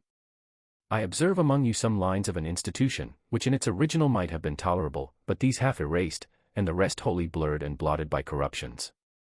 It doth not appear, from all you have said, how any one perfection is required towards the procurement of any one station among you, much less that men are ennobled on account of their virtue, that priests are advanced for their piety or learning, soldiers for their conduct or valor, judges for their integrity, senators for the love of their country, or counselors for their wisdom. As for yourself, continued the king, who have spent the greatest part of your life in traveling, I am well disposed to hope you may hitherto have escaped many vices of your country. But by what I have gathered from your own relation, and the answers I have with much pains wrung and extorted from you, I cannot but conclude the bulk of your natives to be the most pernicious race of little odious vermin that nature ever suffered to crawl upon the surface of the earth. Chapter 7. Nothing but an extreme love of truth could have hindered me from concealing this part of my story. It was in vain to discover my resentments, which were always turned into ridicule, and I was forced to rest with patience, while my noble and beloved country was so injuriously treated. I am as heartily sorry as any of my readers can possibly be, that such an occasion was given, but this prince happened to be so curious and inquisitive upon every particular, that it could not consist either with gratitude or good manners, to refuse giving him what satisfaction I was able. Yet this much I may be allowed to say, in my own vindication, that I artfully eluded many of his questions, and gave to every point a more favorable turn, by many degrees, than the strictness of truth would allow. For I have always borne that laudable partiality to my own country, which Dionysius Halicarnassensis with so much justice recommends to an historian. I would hide the frailties and deformities of my political mother, and place her virtues and beauties in the most advantageous light. This was my sincere endeavor, in those many discourses I had with that monarch, although it unfortunately failed of success. But great allowances should be given to a king who lives wholly secluded from the rest of the world, and must therefore be altogether unacquainted with the manners and customs that most prevail in other nations, the want of which knowledge will ever produce many prejudices, and a certain narrowness of thinking, from which we in the politer countries of Europe are wholly exempted. And it would be hard indeed, if so remote a prince's notions of virtue and vice were to be offered as a standard for all mankind. To confirm what I have now said, and farther to show the miserable effects of a confined education, I shall here insert a passage which will hardly obtain belief. In hopes to ingratiate myself farther into His Majesty's favor, I told him of an invention discovered between 300 and 400 years ago, to make a certain powder into a heap, on which the smallest spark of fire falling would kindle the whole in a moment, although it were as big as a mountain, and make it all fly up in the air together with a noise and agitation greater than thunder. That a proper quantity of this powder rammed into a hollow tube of brass or iron, according to its bigness, would drive a ball of iron or lead with such violence and speed as nothing was able to sustain its force. That the largest balls thus discharged would not only destroy whole ranks of an army at once, but batter the strongest walls to the ground, sink down ships with 1,000 men in each to the bottom of the sea, and, when linked together by a chain, would cut through masts and rigging, divide hundreds of bodies in the middle, and lay all waste before them. That we often put this powder into large hollow balls of iron, and discharged them by an engine into some city we were besieging, which would rip up the pavements, tear the houses to pieces, burst and throw splinters on every side, dashing out the brains of all who came near. That I knew the ingredients very well, which were cheap and common, I understood the manner of compounding them, and could direct his workmen how to make those tubes of a size proportionable to all other things in His Majesty's kingdom, and the largest need not to be above 100 feet long, 20 or 30 of which tubes, charged with the proper quantity of powder and balls, would batter down the walls of the strongest town in his dominions in a few hours, or destroy the whole metropolis if ever it should pretend to dispute his absolute commands. This I humbly offered to His Majesty as a small tribute of acknowledgment, in return for so many marks that I had received of his royal favor and protection. The king was struck with horror at the description I had given him of those terrible engines, and the proposal I had made. He was amazed, how so impotent and groveling an insect as I, these were his expressions, could entertain such inhuman ideas, and in so familiar a manner, as to appear wholly unmoved at all the scenes of blood and desolation, which I had painted, as the common effects of those destructive machines, whereof, he said, some evil genius, enemy to mankind, must have been the first contriver. As for himself, he protested, that although few things delighted him so much as new discoveries in art or in nature, yet he would rather lose half his kingdom than be privy to such a secret, which he commanded me, as I valued my life, never to mention any more. A strange effect of narrow principles and short views.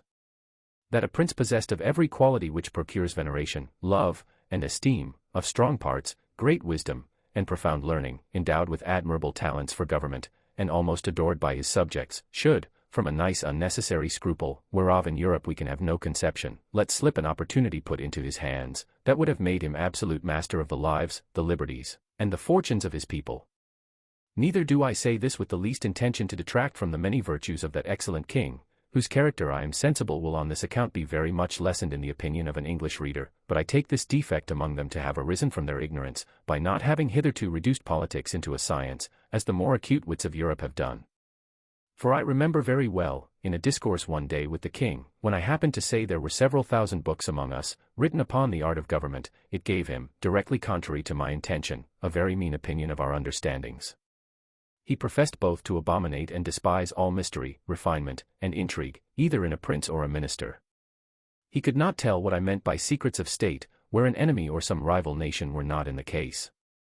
He confined the knowledge of governing within very narrow bounds, to common sense and reason, to justice and lenity, to the speedy determination of civil and criminal causes, with some other obvious topics, which are not worth considering. And he gave it for his opinion, that whoever could make 2 ears of corn, or 2 blades of grass to grow upon a spot of ground, where only one grew before, would deserve better of mankind, and do more essential service to his country, than the whole race of politicians put together. The learning of this people is very defective, consisting only in morality, history, poetry, and mathematics, wherein they must be allowed to excel. But the last of these is wholly applied to what may be useful in life, to the improvement of agriculture, and all mechanical arts, so that among us it would be little esteemed.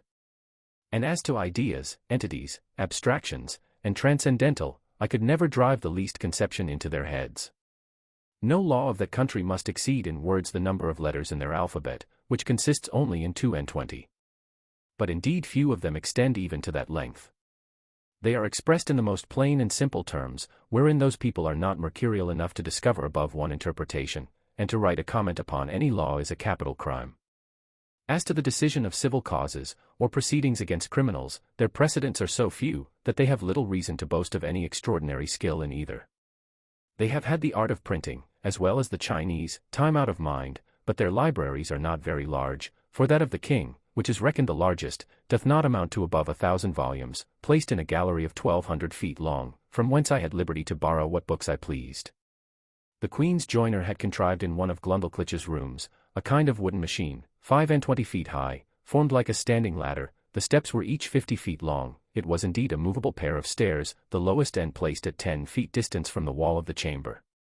The book I had a mind to read was put up leaning against the wall. I first mounted to the upper step of the ladder, and turning my face towards the book began at the top of the page, and so walking to the right and left about 8 or 10 paces, according to the length of the lines, till I had gotten a little below the level of mine eyes, and then descending gradually, till I came to the bottom, after which I mounted again, and began the other page in the same manner, and so turned over the leaf, which I could easily do with both my hands, for it was as thick and stiff as a pasteboard, and in the largest folios not above 18 or 20 feet long.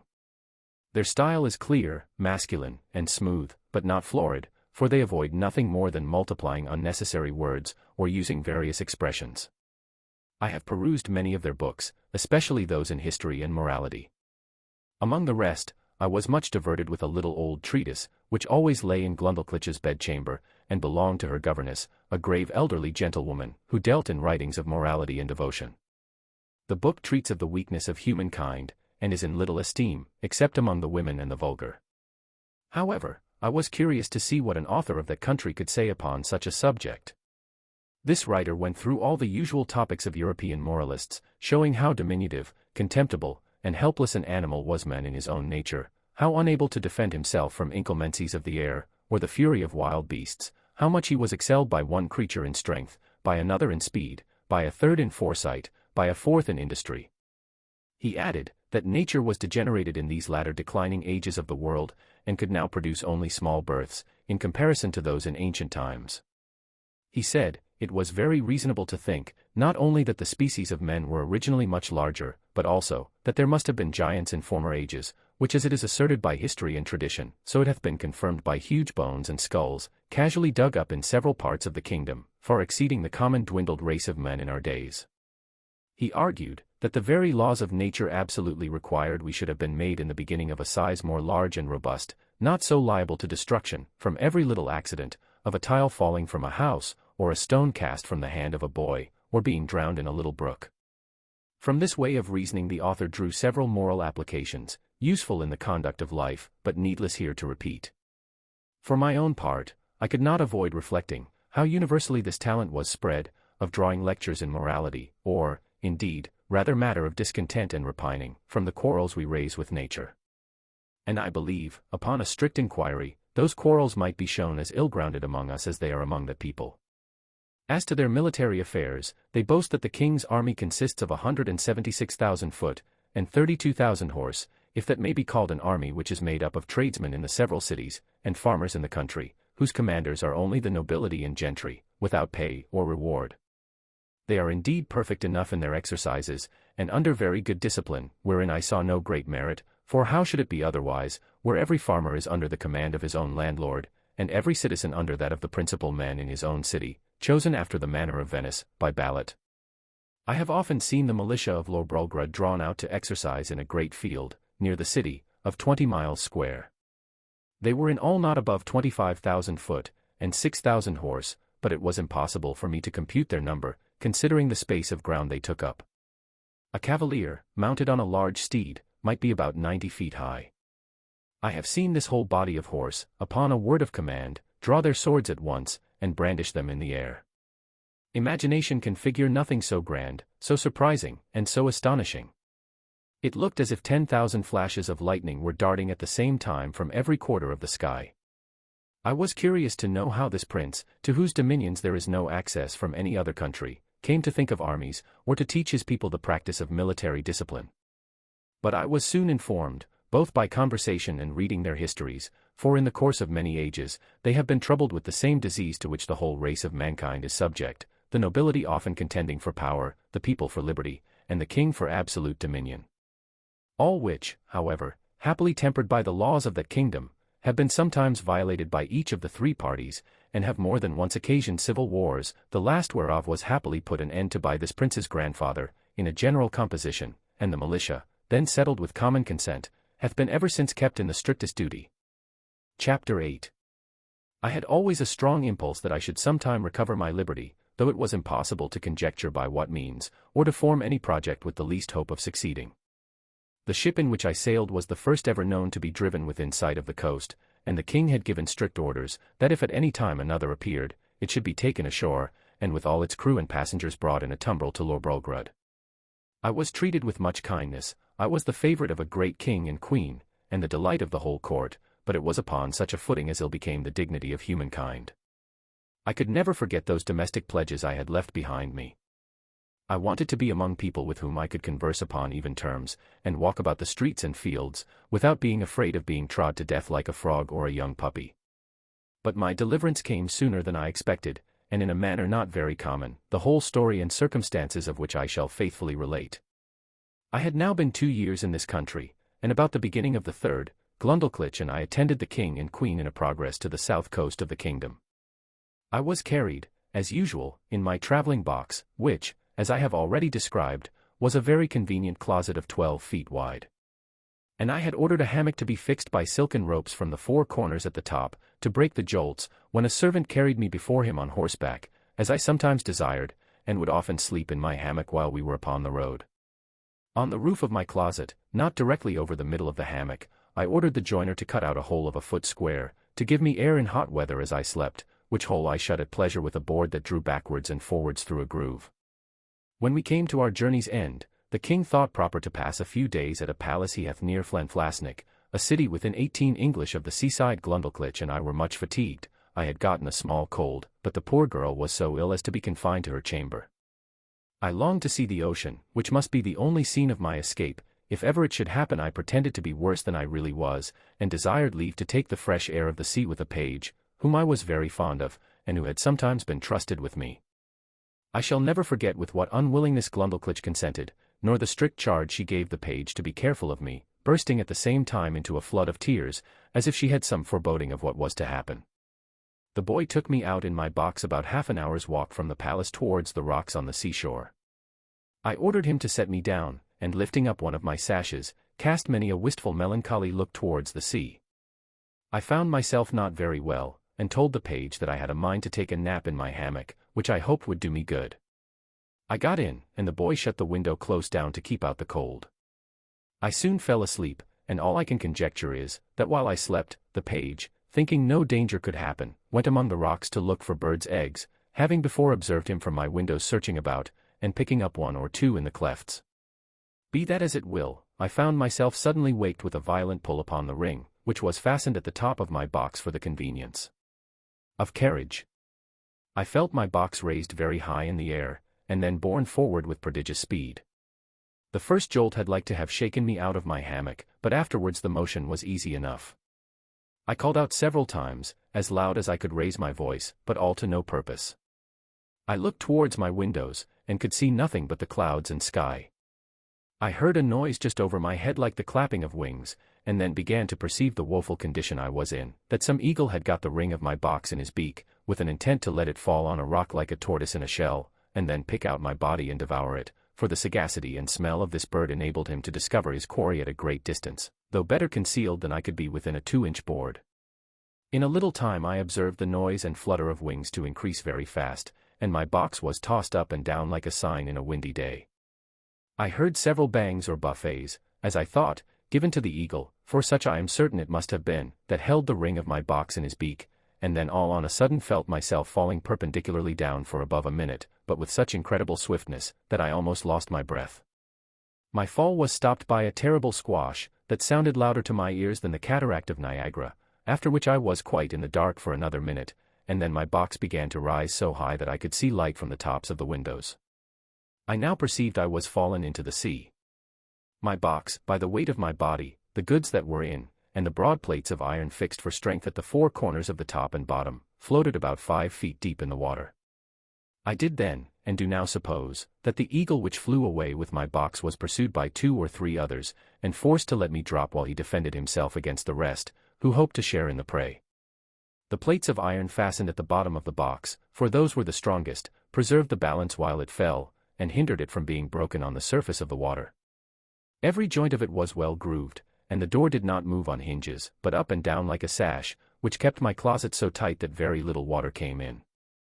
I got with much difficulty out of my hammock, having first ventured to draw back my slipboard on the roof already mentioned, contrived on purpose to let in air, for want of which I found myself almost stifled. How often did I then wish myself with my dear Glumdalclitch, from whom one single hour had so far divided me.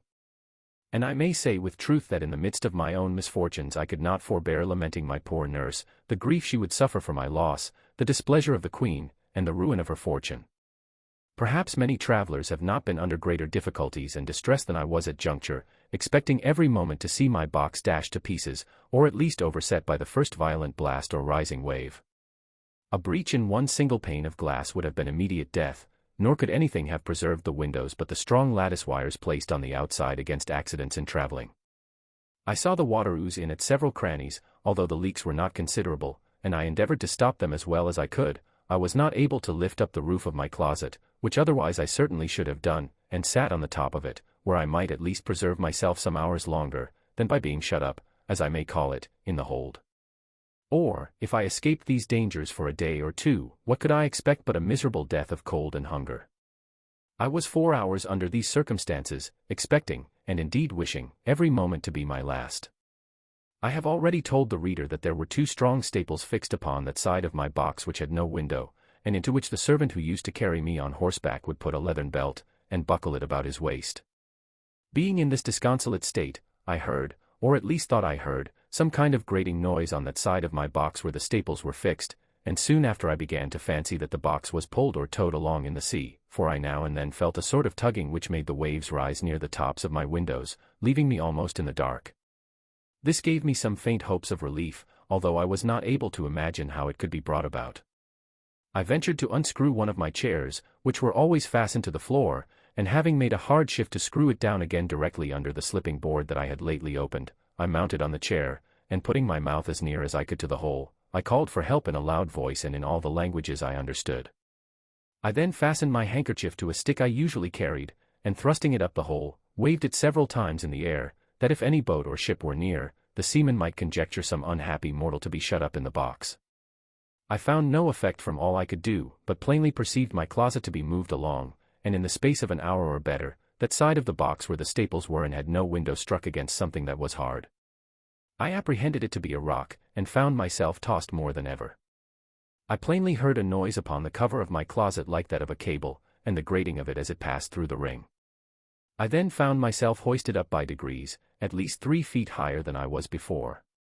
Whereupon I again thrust up my stick and handkerchief, calling for help till I was almost hoarse. In return to which I heard a great shout repeated 3 times, giving me such transports of joy as are not to be conceived but by those who feel them. I now heard a trampling over my head, and somebody calling through the hole with a loud voice in the English tongue. If there be anybody below, let them speak. I answered I was an Englishman, drawn by ill fortune into the greatest calamity that ever any creature underwent, and begged by all that was moving to be delivered out of the dungeon I was in. The voice replied I was safe, for my box was fastened to their ship, and the carpenter should immediately come and saw a hole in the cover, large enough to pull me out. I answered that was needless, and would take up too much time, for there was no more to be done, but let one of the crew put his finger into the ring, and take the box out of the sea into the ship, and so into the captain's cabin.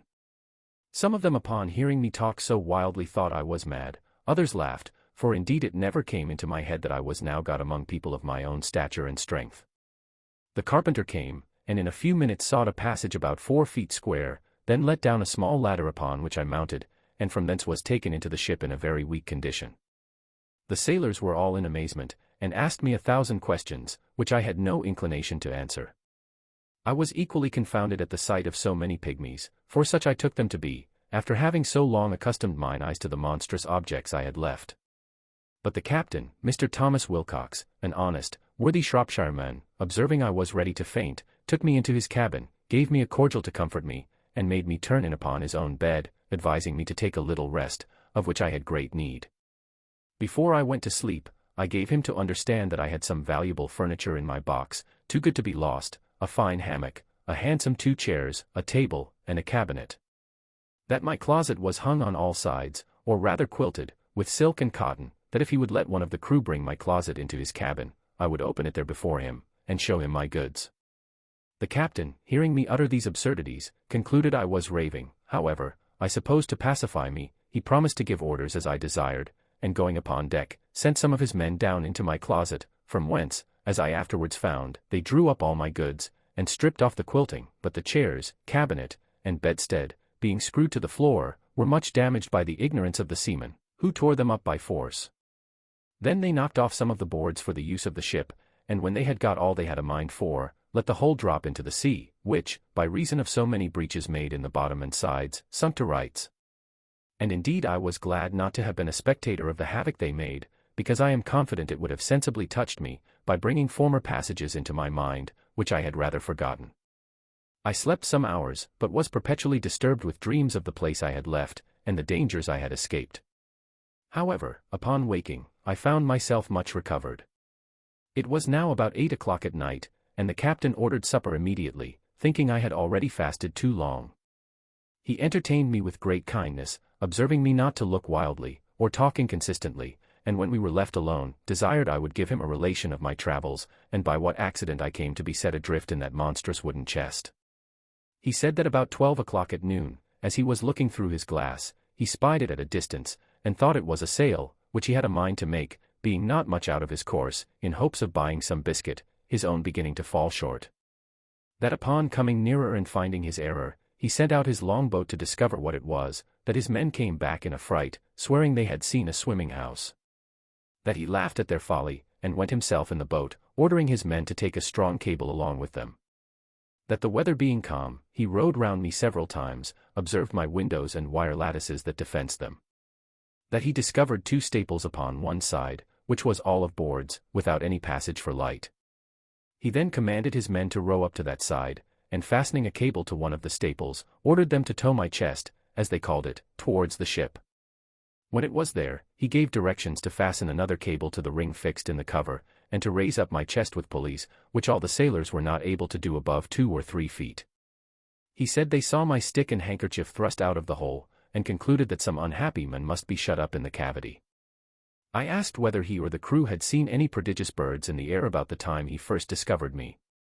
To which he answered, that, discoursing this matter with the sailors while I was asleep, one of them said he had observed 3 eagles flying towards the north, but remarked nothing of their being larger than the usual size, which I suppose must be imputed to the great height they were at, and he could not guess the reason of my question.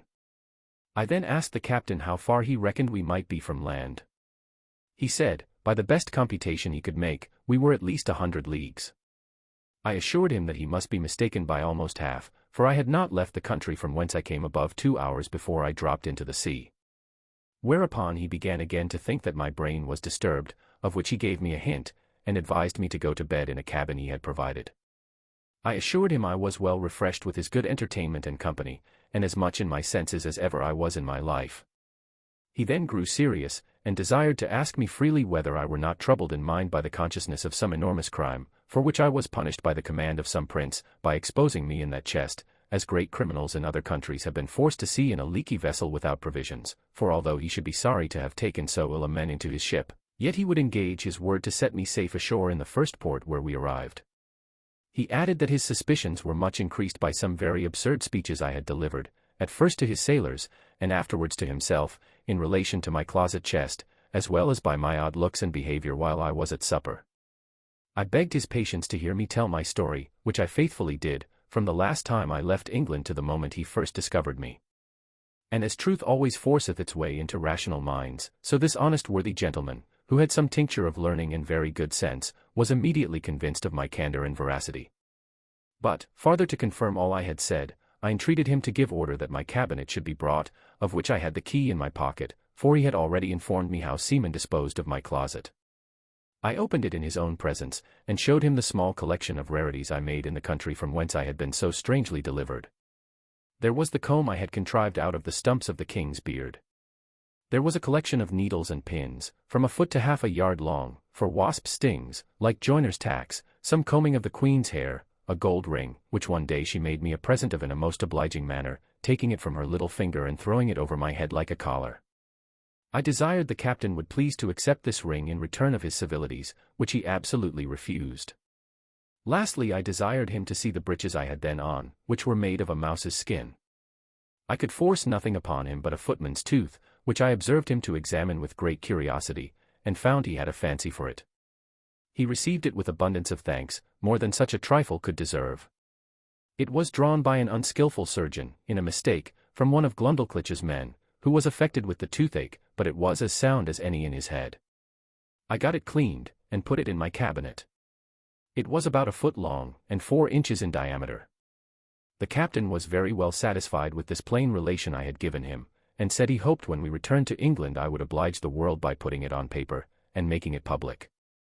My answer was, that I thought we were already overstocked with books of travels, that nothing could now pass which was not extraordinary, wherein I doubted some authors less consulted truth than their own vanity, or interest, or the diversion of ignorant readers, that my story could contain little besides common events, without those ornamental descriptions of strange plants, trees, birds, and other animals, or of the barbarous customs and idolatry of savage people, with which most writers abound. However, I thanked him for his good opinion, and promised to take the matter into my thoughts. He said he wondered at one thing very much, which was, to hear me speak so loud, asking me whether the king or queen of that country were thick of hearing. I told him it was what I had been used to for above 2 years past, and that I wondered as much at the voices of him and his men, who seemed to me only to whisper, and yet I could hear them well enough. But when I spoke in that country, it was like a man talking in the street to another looking out from the top of a steeple, unless when I was placed on a table, or held in any person's hand. I told him I had likewise observed another thing, that when I first got into the ship, and the sailors stood all about me, I thought they were the most contemptible little creatures I had ever beheld. For indeed, while I was in that prince's country, I could never endure to look in a glass, after my eyes had been accustomed to such prodigious objects, because the comparison gave me so despicable a conceit of myself. The captain said that while we were at supper he observed me to look at everything with a sort of wonder, and that I often seemed hardly able to contain my laughter, which he knew not well how to take, but imputed it to some disorder in my brain. I answered, it was very true, and I wondered how I could forbear, when I saw his dishes of the size of a silver threepence, a leg of pork hardly a mouthful, a cup not so big as a nutshell, and so I went on, describing the rest of his household stuff and provisions after the same manner. For although the queen had ordered a little equipage of all things necessary for me, while I was in her service, yet my ideas were wholly taken up with what I saw on every side of me, and I winked at my own littleness, as people do at their own faults. The captain understood my raillery very well, and merrily replied that he did not observe my stomach so good, although I had fasted all day, and, continuing in his mirth, protested he would have gladly given £100 to have seen my closet in the Eagle's Bill, and afterwards in its fall from so great a height into the sea, which would certainly have been a most astonishing object, worthy to have the description of it transmitted to future ages, and the comparison of Phaeton was so obvious, that he could not forbear applying it, although I did not much admire the conceit. The captain, having been at Tonquin, was, in his return to England, driven northeastward, to the latitude of 44 degrees, and of longitude 143. But meeting a trade wind 2 days after I came on board him, we sailed southward a long time, and, coasting New Holland, kept our course west-southwest, and then south-southwest, till we doubled the Cape of Good Hope. Our voyage was very prosperous, but I shall not trouble the reader with a journal of it. The captain called in at 1 or 2 ports, and sent in his long-boat for provisions and fresh water, but I never went out of the ship till we came into the Downs, which was on the 3rd day of June, 1706, about 9 months after my escape. I offered to leave pay goods in security for payment of my freight, but the captain protested he would not receive 1 farthing. We took a kind leave of each other, and I made him promise he would come to see me at my house in Redriff. I hired a horse and guide for 5 shillings, which I borrowed of the captain. As I was on the road, observing the littleness of the houses, the trees, the cattle, and the people, I began to think myself in Lilliput. I was afraid of trampling on every traveler I met, and often called aloud to have them stand out of the way, so that I had like to have gotten 1 or 2 broken heads for my impertinence. When I came to my own house, for which I was forced to inquire, one of the servants opened the door. I bent down to go in, like a goose under a gate, for fear of striking my head. My wife ran out to embrace me, but I stooped lower than her knees, thinking she could otherwise never be able to reach my mouth. My daughter kneeled to ask my blessing, but I could not see her till she arose, having been so long used to stand with my head and eyes erect to above 60 feet, and then I went to take her up with one hand by the waist. I looked down upon the servants, and 1 or 2 friends who were in the house, as if they had been pygmies, and I a giant. I told my wife she had been too thrifty, for I found she had starved herself and her daughter to nothing. In short, I behaved myself so unaccountably, that they were all of the captain's opinion when he first saw me, and concluded I had lost my wits. This I mention as an instance of the great power of habit and prejudice. In a little time, I and my family and friends came to a right understanding, but my wife protested I should never go to sea any more, although my evil destiny so ordered, that she had not power to hinder me, as the reader may know hereafter. In the meantime I here conclude the second part of my unfortunate voyages.